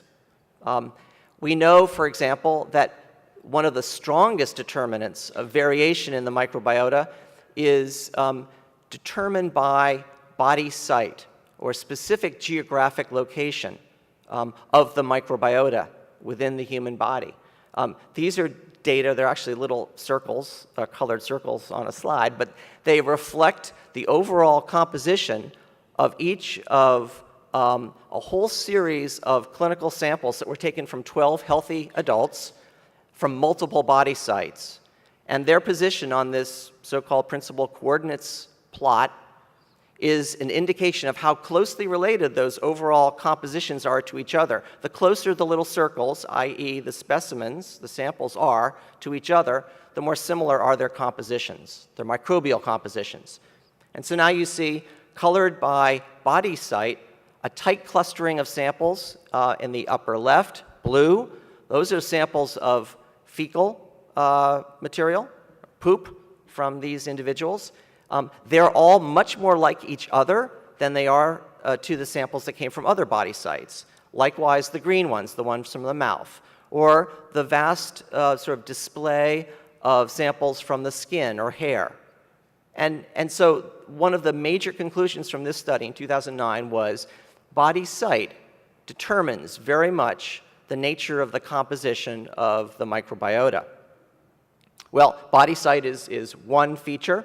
Another is the individual from whom the sample came, because once you control for the body site, the individual becomes the next, perhaps, the next most important determinant of variability within samples. If you have a bunch of poop samples from different individuals, it's the individual that now is the key determinant of variation.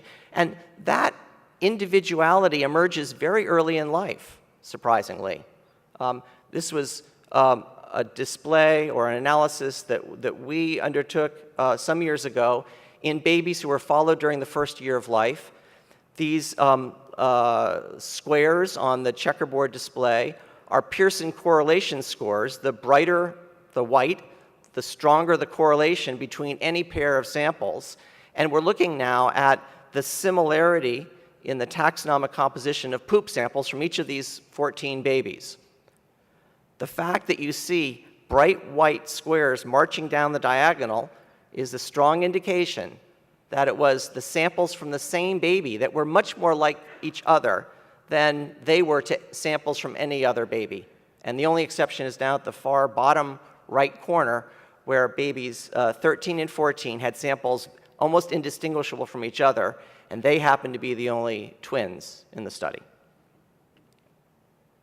So it's body site, it's individual, it's the health status of that individual. We can talk more about that.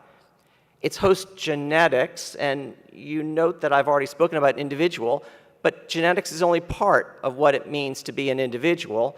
The other parts of that are what you have done and where you have been on this planet since the time you left your mother. And I don't mean left home to strike out in the world. I mean left her literally, physically.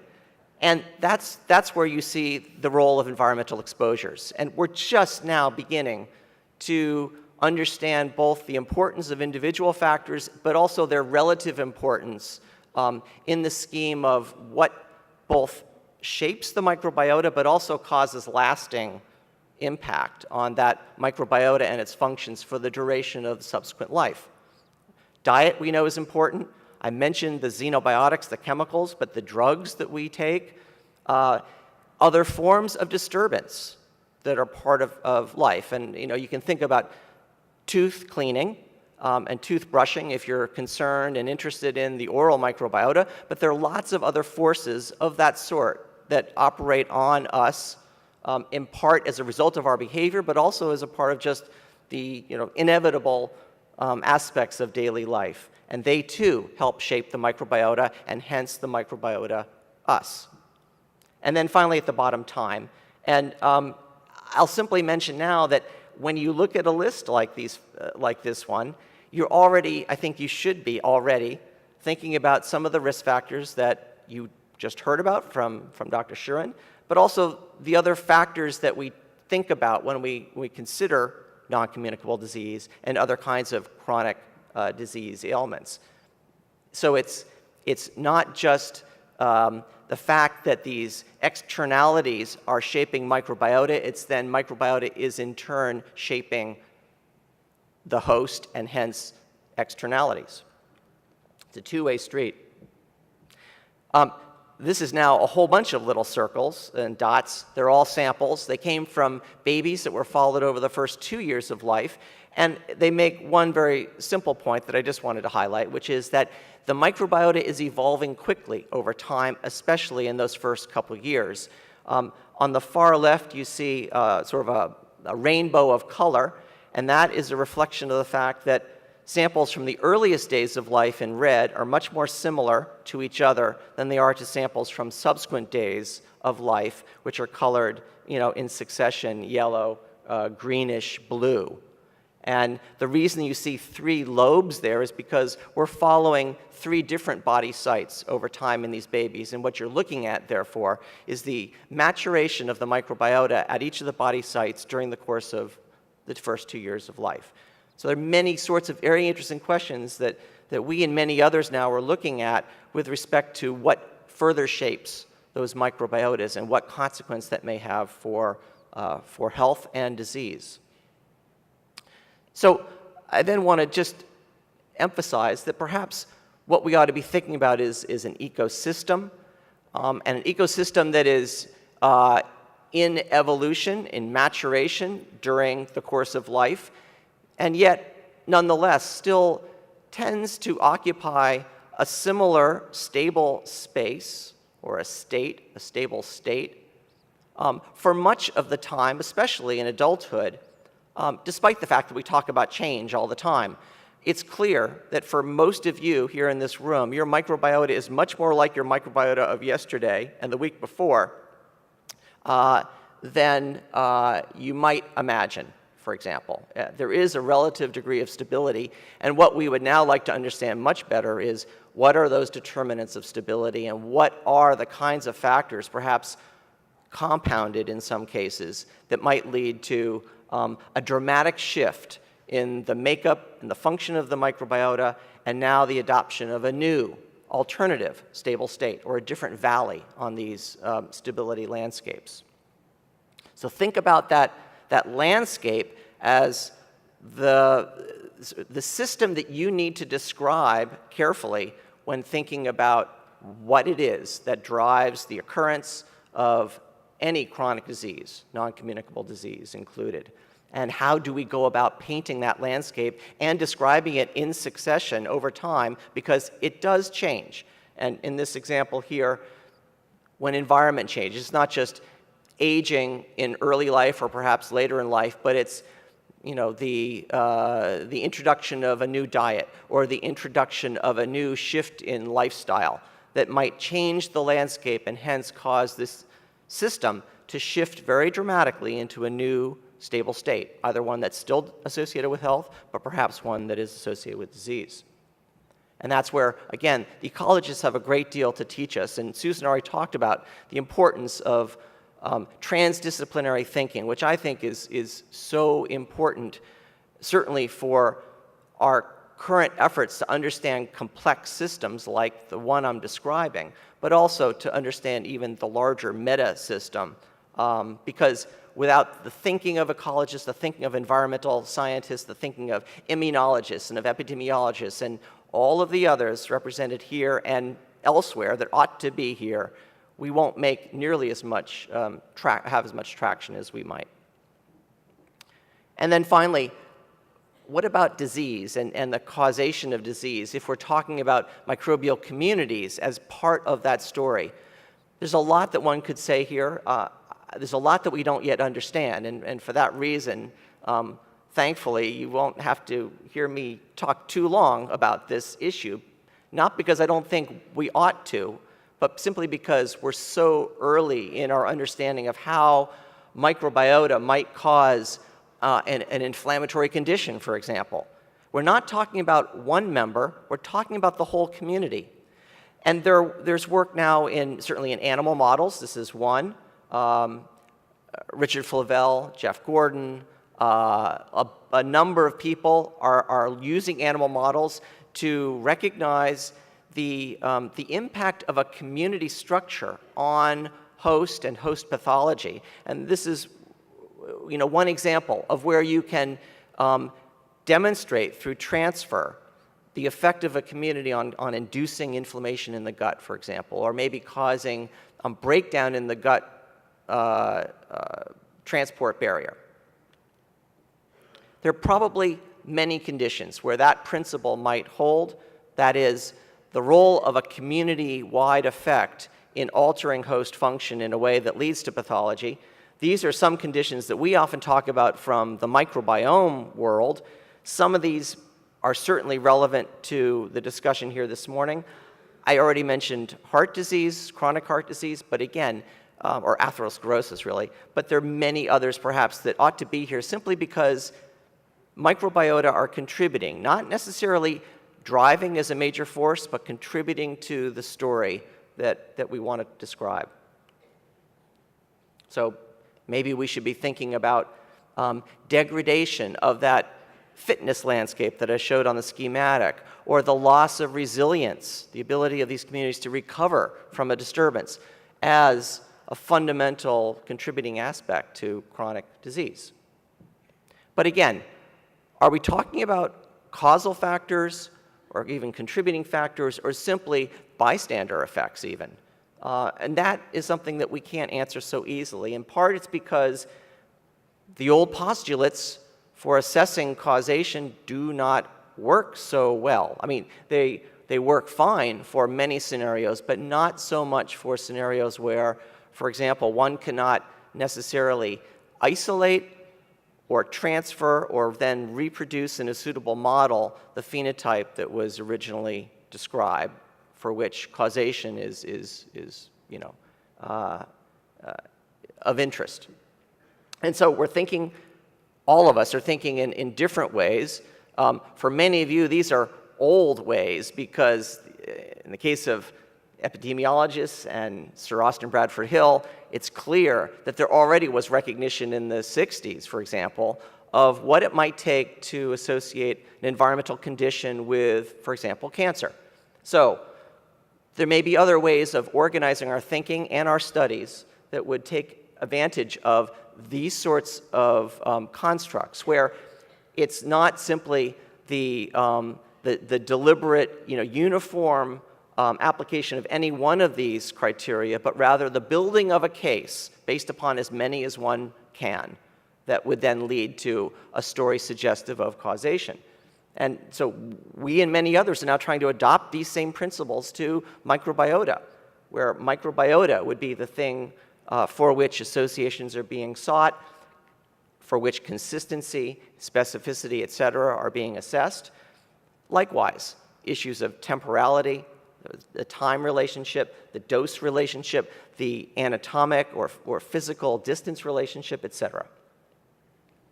So finally, when we think now about some of these chronic conditions and the role of microbiota, take, for example, malnutrition or undernutrition.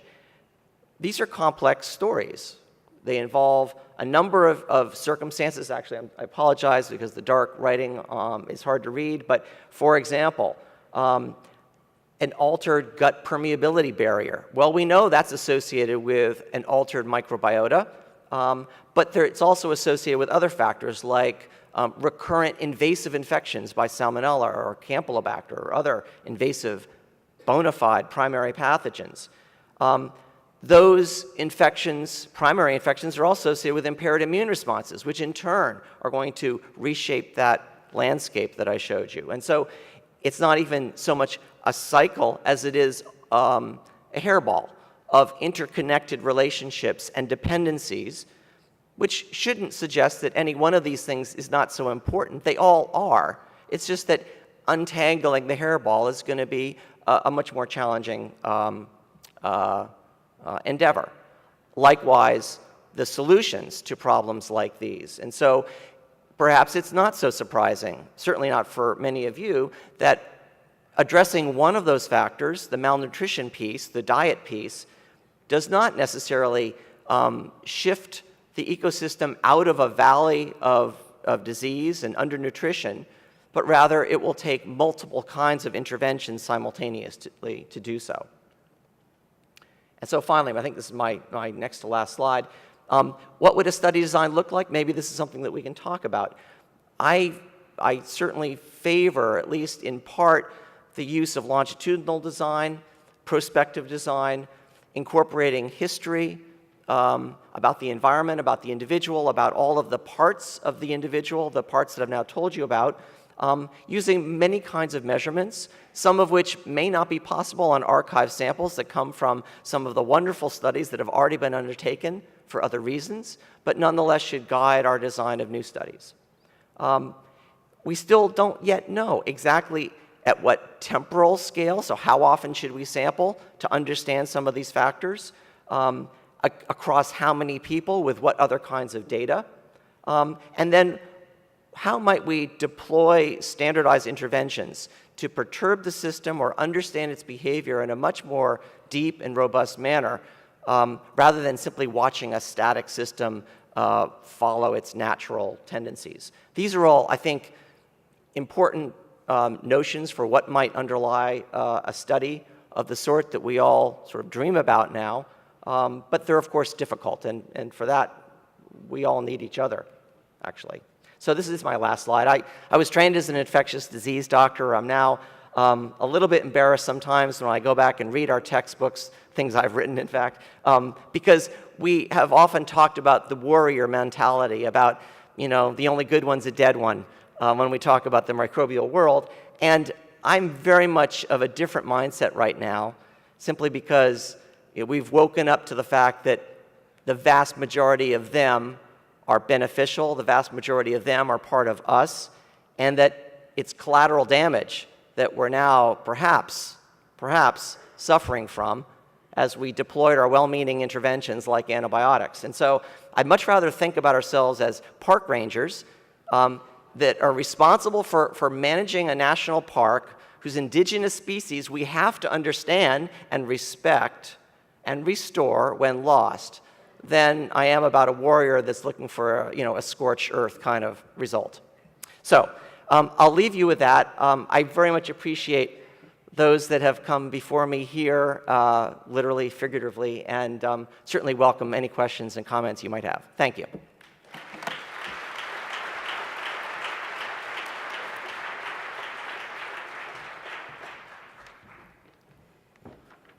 Two wonderful talks. Thank you so much, Dr. Relman, Dr. Shuren. They ask you that they would like this to be a discussion and participatory, so I'd really welcome you to come up to the podium. I see my colleague Barry Popkins going to be probably their first one. Before your question, Barry, I have an announcement. My friend Dan Sellin, you have lost your mobile phone, and if you would like to have it back, please go to the CUGH registration desk. Barry? This is just a comment because I thought the two talks captured brilliantly the arena that we're in. You ignored one point, which I think is really misunderstood in our field, is the speed of change of the environment. I'll give one of the risk factors and behaviors. Just in the last year, for example, between 13 and 14, or 12 and 13, we added 100,000 new different foods or reformulated 20,000 in our food supply. If I take you to China or India and you saw the speed of change, of weight change, waist circumference, a whole array of things that would shock you. And so so much of what we do is static. We take a snapshot or we take a before and then we look at the after, but we don't look at the trajectory and the dynamics. And you brought this up in the last talk some.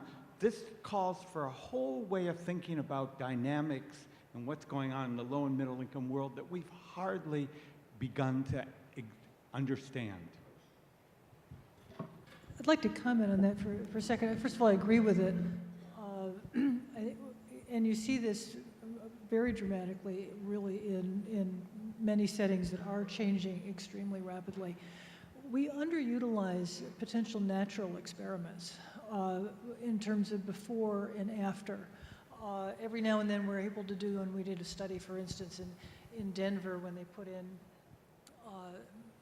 bans on smoking in public places and showed a 9% decrease in the rate of myocardial infarction over 3 months. And there are many opportunities to do these kinds of things. The problem is that those are still observational in the sense that, you know, we still need to understand what's behind all of those changes. But I just want to add that, as you said, we wanted discussion. Yeah. So often, we often say before and after and look at a simple change, rather than a trajectory and how the trajectories are changing. I'll use the example of Mexico. So there were declines going on before the taxes went into Mexico on beverages and junk food.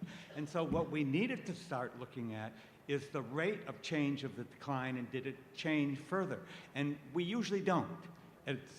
And we could use a lot of commercial and other kinds of data sets and other things out there that we don't, either through resource constraints or others, deal with. And so I wanted to just add to your point that we usually do a before and after rather than understanding that dynamic before and how the new introduction has changed the dynamic. Thanks, Barry. Let's start here, and then we'll go here. Hi, I was wondering if you could address the relationship between mental health and NCDs, especially comorbidity, and also the ways in which mental health can lead to NCDs. Well, there's a huge overlap from multiple standpoints. First of all, many mental health disorders, including substance abuse, are risk factors for other diseases, heart and lung disease, for instance. But also, those chronic diseases are risk factors for mental health. The reason I specified that we weren't talking specifically about that is that that's the way a lot of this conversation has gone. One of the things that Peggy mentioned was that I'm involved in the Global Alliance for Chronic Disease, and actually mental health is one of the priorities for that. For just this reason, in fact, it's actually going to be very difficult to address most non-communicable diseases unless mental health is included in the equations. Yeah, hi. I realize these are very early days still, but I wonder whether Dr. Rollman would be prepared to speculate on whether the microbiome, or what the repercussions might be for how we should be thinking about antibiotics down the line, or they must be on your mind quite a lot, so I'm just curious. Thank you. It is on my mind. It's on a lot of people's minds, and of course the antibiotic story is very much a profoundly mixed story. They've had a huge beneficial impact on human health, and certainly led to dramatic reductions in disease and suffering in many parts of the world. We unfortunately have a very limited number of antibiotics, and more importantly, have a very skewed kind of antibiotic available to us today worldwide, which is a broad spectrum drug. And for lots of very good reasons, the marketplace has not motivated the development of very specific drugs. And hence, what we, of course, are looking at now, both in the laboratory, in clinical studies, and also epidemiologically, are perhaps the collateral effects of this broader spectrum activity against all of these communities, both in the short term and now over decades of time. And the earlier question about time is a really, really important one, because when you're talking about microbes, they of course are operating on a very different time scale than do we in terms of reproduction rate. So in essence, you could almost think about an uncoupling of this ancient relationship and long-term adaptation between us and our communities that has now occurred as a result of these very short-acting agents on the microbes, which are replicating quickly and adapting very quickly, more so than can we as hosts. And so I'm concerned, and we could talk more about this. I'm not prepared to say that we have induced irreparable, irreversible change. In fact, it could be adaptive in some ways, but I think we need to think very carefully about what we need and what we need to know. Thank you, and that is talked quite a bit in the paper that I referenced, the 2012 science paper. You went a bit further, I think, in that paper, David. So Michelle Berry, and please identify yourselves. We'll do Michelle Berry and then Jerry. David, it's a question to you as a park ranger. In your role as park ranger, can you share some of the newer ideas about replanting trees in your microbiome to actually do disruptive innovation and change disease patterns? Thank you, Michelle. In particular, NCD. And it's not just that we're partners at the same institution, but I just want to thank Michelle for her leadership in CUGH and also support of this whole endeavor. So, and I mean that. So park rangers, if you want to talk about park rangers, they engage in restoration ecology. They're sort of the agents for what is the science of restoration ecology. Restoration ecology starts with proper inventories and also understandings of networks and interactions, and then seeks to correct, if possible, but restore in general the preceding system when it's health associated. So the efforts to do that so far have been really crude. And I think there's so much more that will be possible when we have a little bit better understanding and have done a bit more experimental work. And so one of the obvious crude examples is the fecal microbiota transplant idea, which for many of you who haven't followed that area of work, is actually hundreds of years old, turns out. Thousands, actually. The Chinese talked about this in the early 1st century. But nonetheless, it is inefficient and really does not work under most circumstances unless the system is already quite unstable and receptive. So, as I say, I think there are going to be much more refined, precision-based ways of restoring, both by the introduction of individual organisms, but probably much more importantly by the use of defined consortia, but also, together with them, companion factors, complementary factors like nutrients that help them flourish and drive the system back towards one of those more desired states. Thank you. Jerry? Jerry Kirsch, Boston University. I want to thank both of you for wonderful talks and how nicely they dovetailed. I wanted to actually follow up on something Michelle was asking you about and you were just commenting on. And that is, there's been such a push of data and concepts around our microbiome and our microbiota. It's almost like everything is due to that. And it becomes so important to try to manipulate it. That's what we do as health professionals. We try to manipulate the system and make it better with often too many unintended consequences.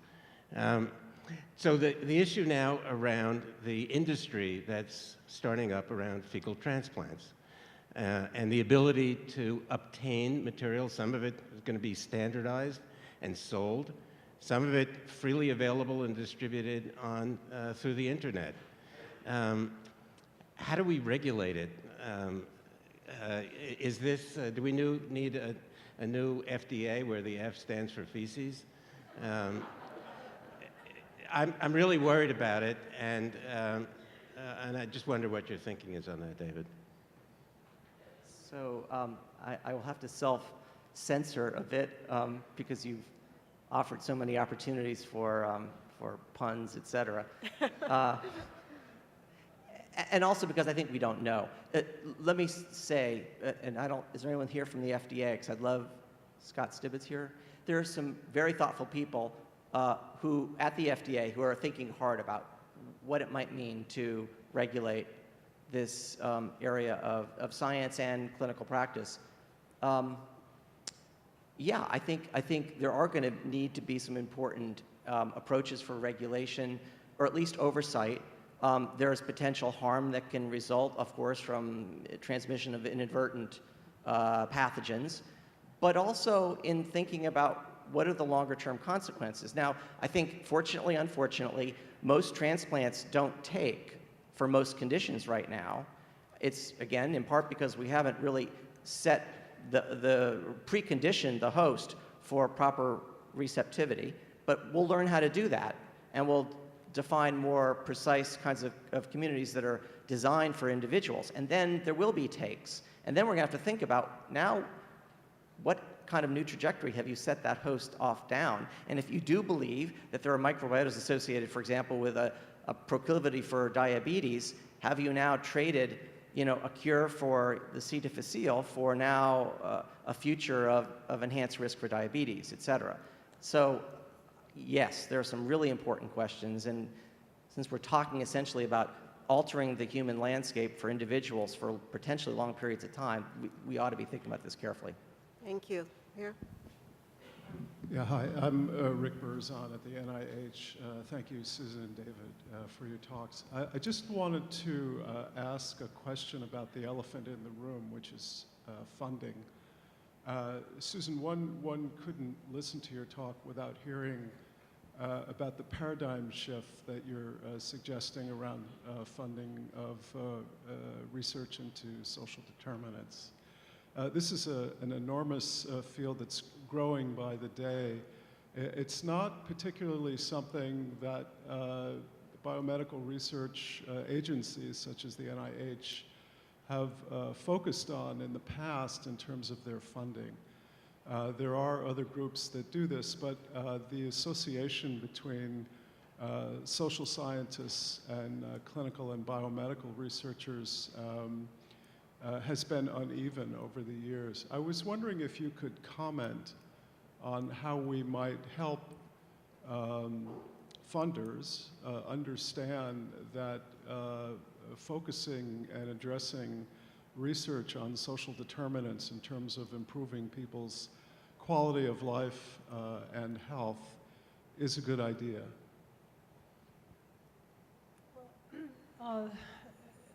I'd have to say that I think it really does take a new paradigm and a new approach. The NIH, first of all, from a funding standpoint, is not in a position to take on something dramatically new right now. Its resources are profoundly constrained, and it's really the only source of funding for basic research. So I think the key issue is to have a much broader conversation, a societal conversation.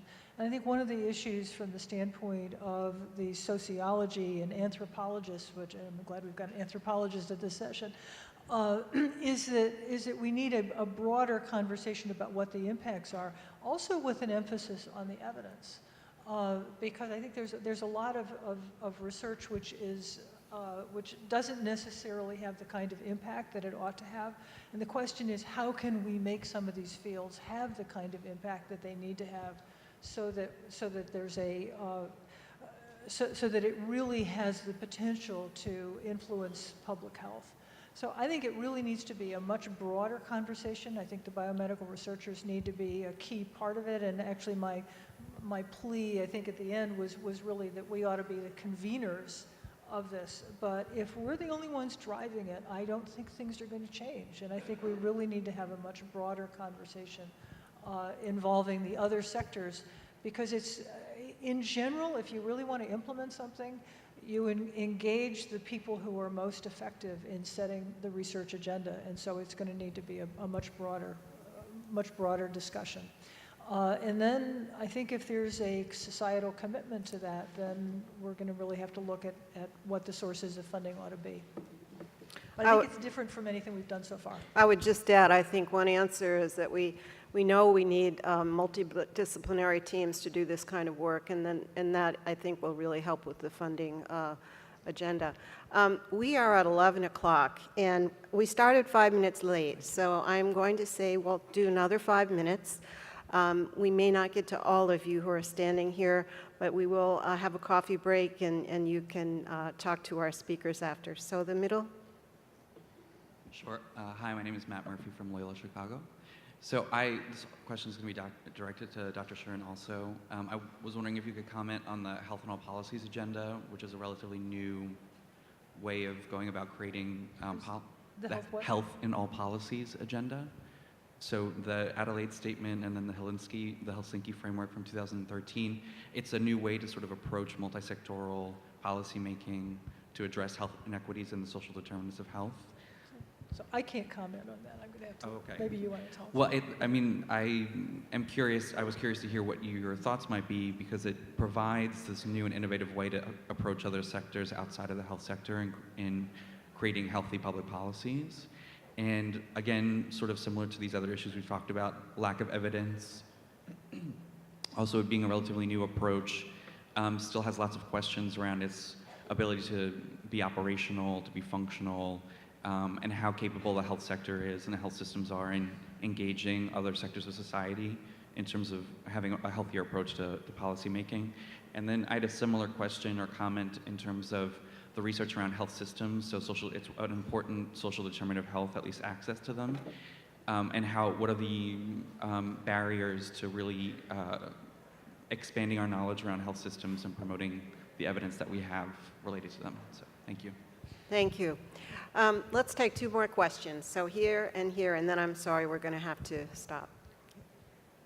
Thank you. Joe Kolars, University of Michigan. For Dr. Relman, animal studies seem to show that a lot of at least the gut flora is established during passage through the birth canal at the time that a mother delivers. In some of the studies that you showed, what do we know about that in humans? Is there a difference in the babies that you were looking at if they were born by C-section or by normal vaginal delivery, or do we have a good understanding of chronic diseases in those who were delivered by C-section versus vaginal delivery? Thank you.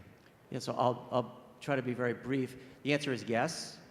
We do have human-based data on delivery mode and its impact on microbiota. There is a very clear difference between the microbiota of babies born by cesarean, the microbiota of babies born by vaginal delivery. There are also differences, therefore, that track in the early days of life. What is not so clear is what parts of those 2 different trajectories are maintained or preserved or continue to have an effect on shaping the subsequent evolution that then might be associated with the known epidemiologically linked outcomes that distinguish those 2 populations. But in fact, it goes back before birth too, because it's the mom whose microbiota was shaped by pregnancy and then in turn by earlier life experiences that then is bestowed to the baby as well. Hence the need for longitudinal studies. The last question. I was interested in that Dr. Relman mentioned Michael Fischbach's work Kelly Lamarco, Science Translational Medicine, sorry. I was just wondering we know that our microbiota make certain therapeutic compounds, and I was wondering, where do we stand in terms of synthetic biology and a predictive cell therapy science, where we would make use of the compounds that the microbiota naturally make, and how does the synthetic biology of the cell therapy idea fit in with the engineering of the community? Thank you. You're welcome. That's a lot of material buried in the question. In short, we're much better able, and Michael is a great example of the ways in which we are now able to recognize the genes and the clusters of genes that make these small compounds from the genomic data and predict their structure and then potentially produce those and look at their activity. What, of course, turns out to be the case, maybe surprisingly, is that the activities at very low concentration are very different than the activities at large concentrations or higher concentrations. And so what's an antibiotic to us is, for example, a signaling molecule to the microbe at that much lower concentration range. So that sort of thing will have to be explored as we deliberately produce these and look at them at different concentrations. But, you know, this is all just brand new territory now, and those hundreds of compounds were totally unknown to us, despite the fact that we've been living with them for thousands of years. So, exciting times. I want to thank our two speakers for a wonderful session. There is a huge research agenda in front of us, and I think the next 10 to 20 years is going to be very, very interesting. We've lost a lot of our audience. They've gone for coffee, so I need you to clap very loudly. Thank you so much.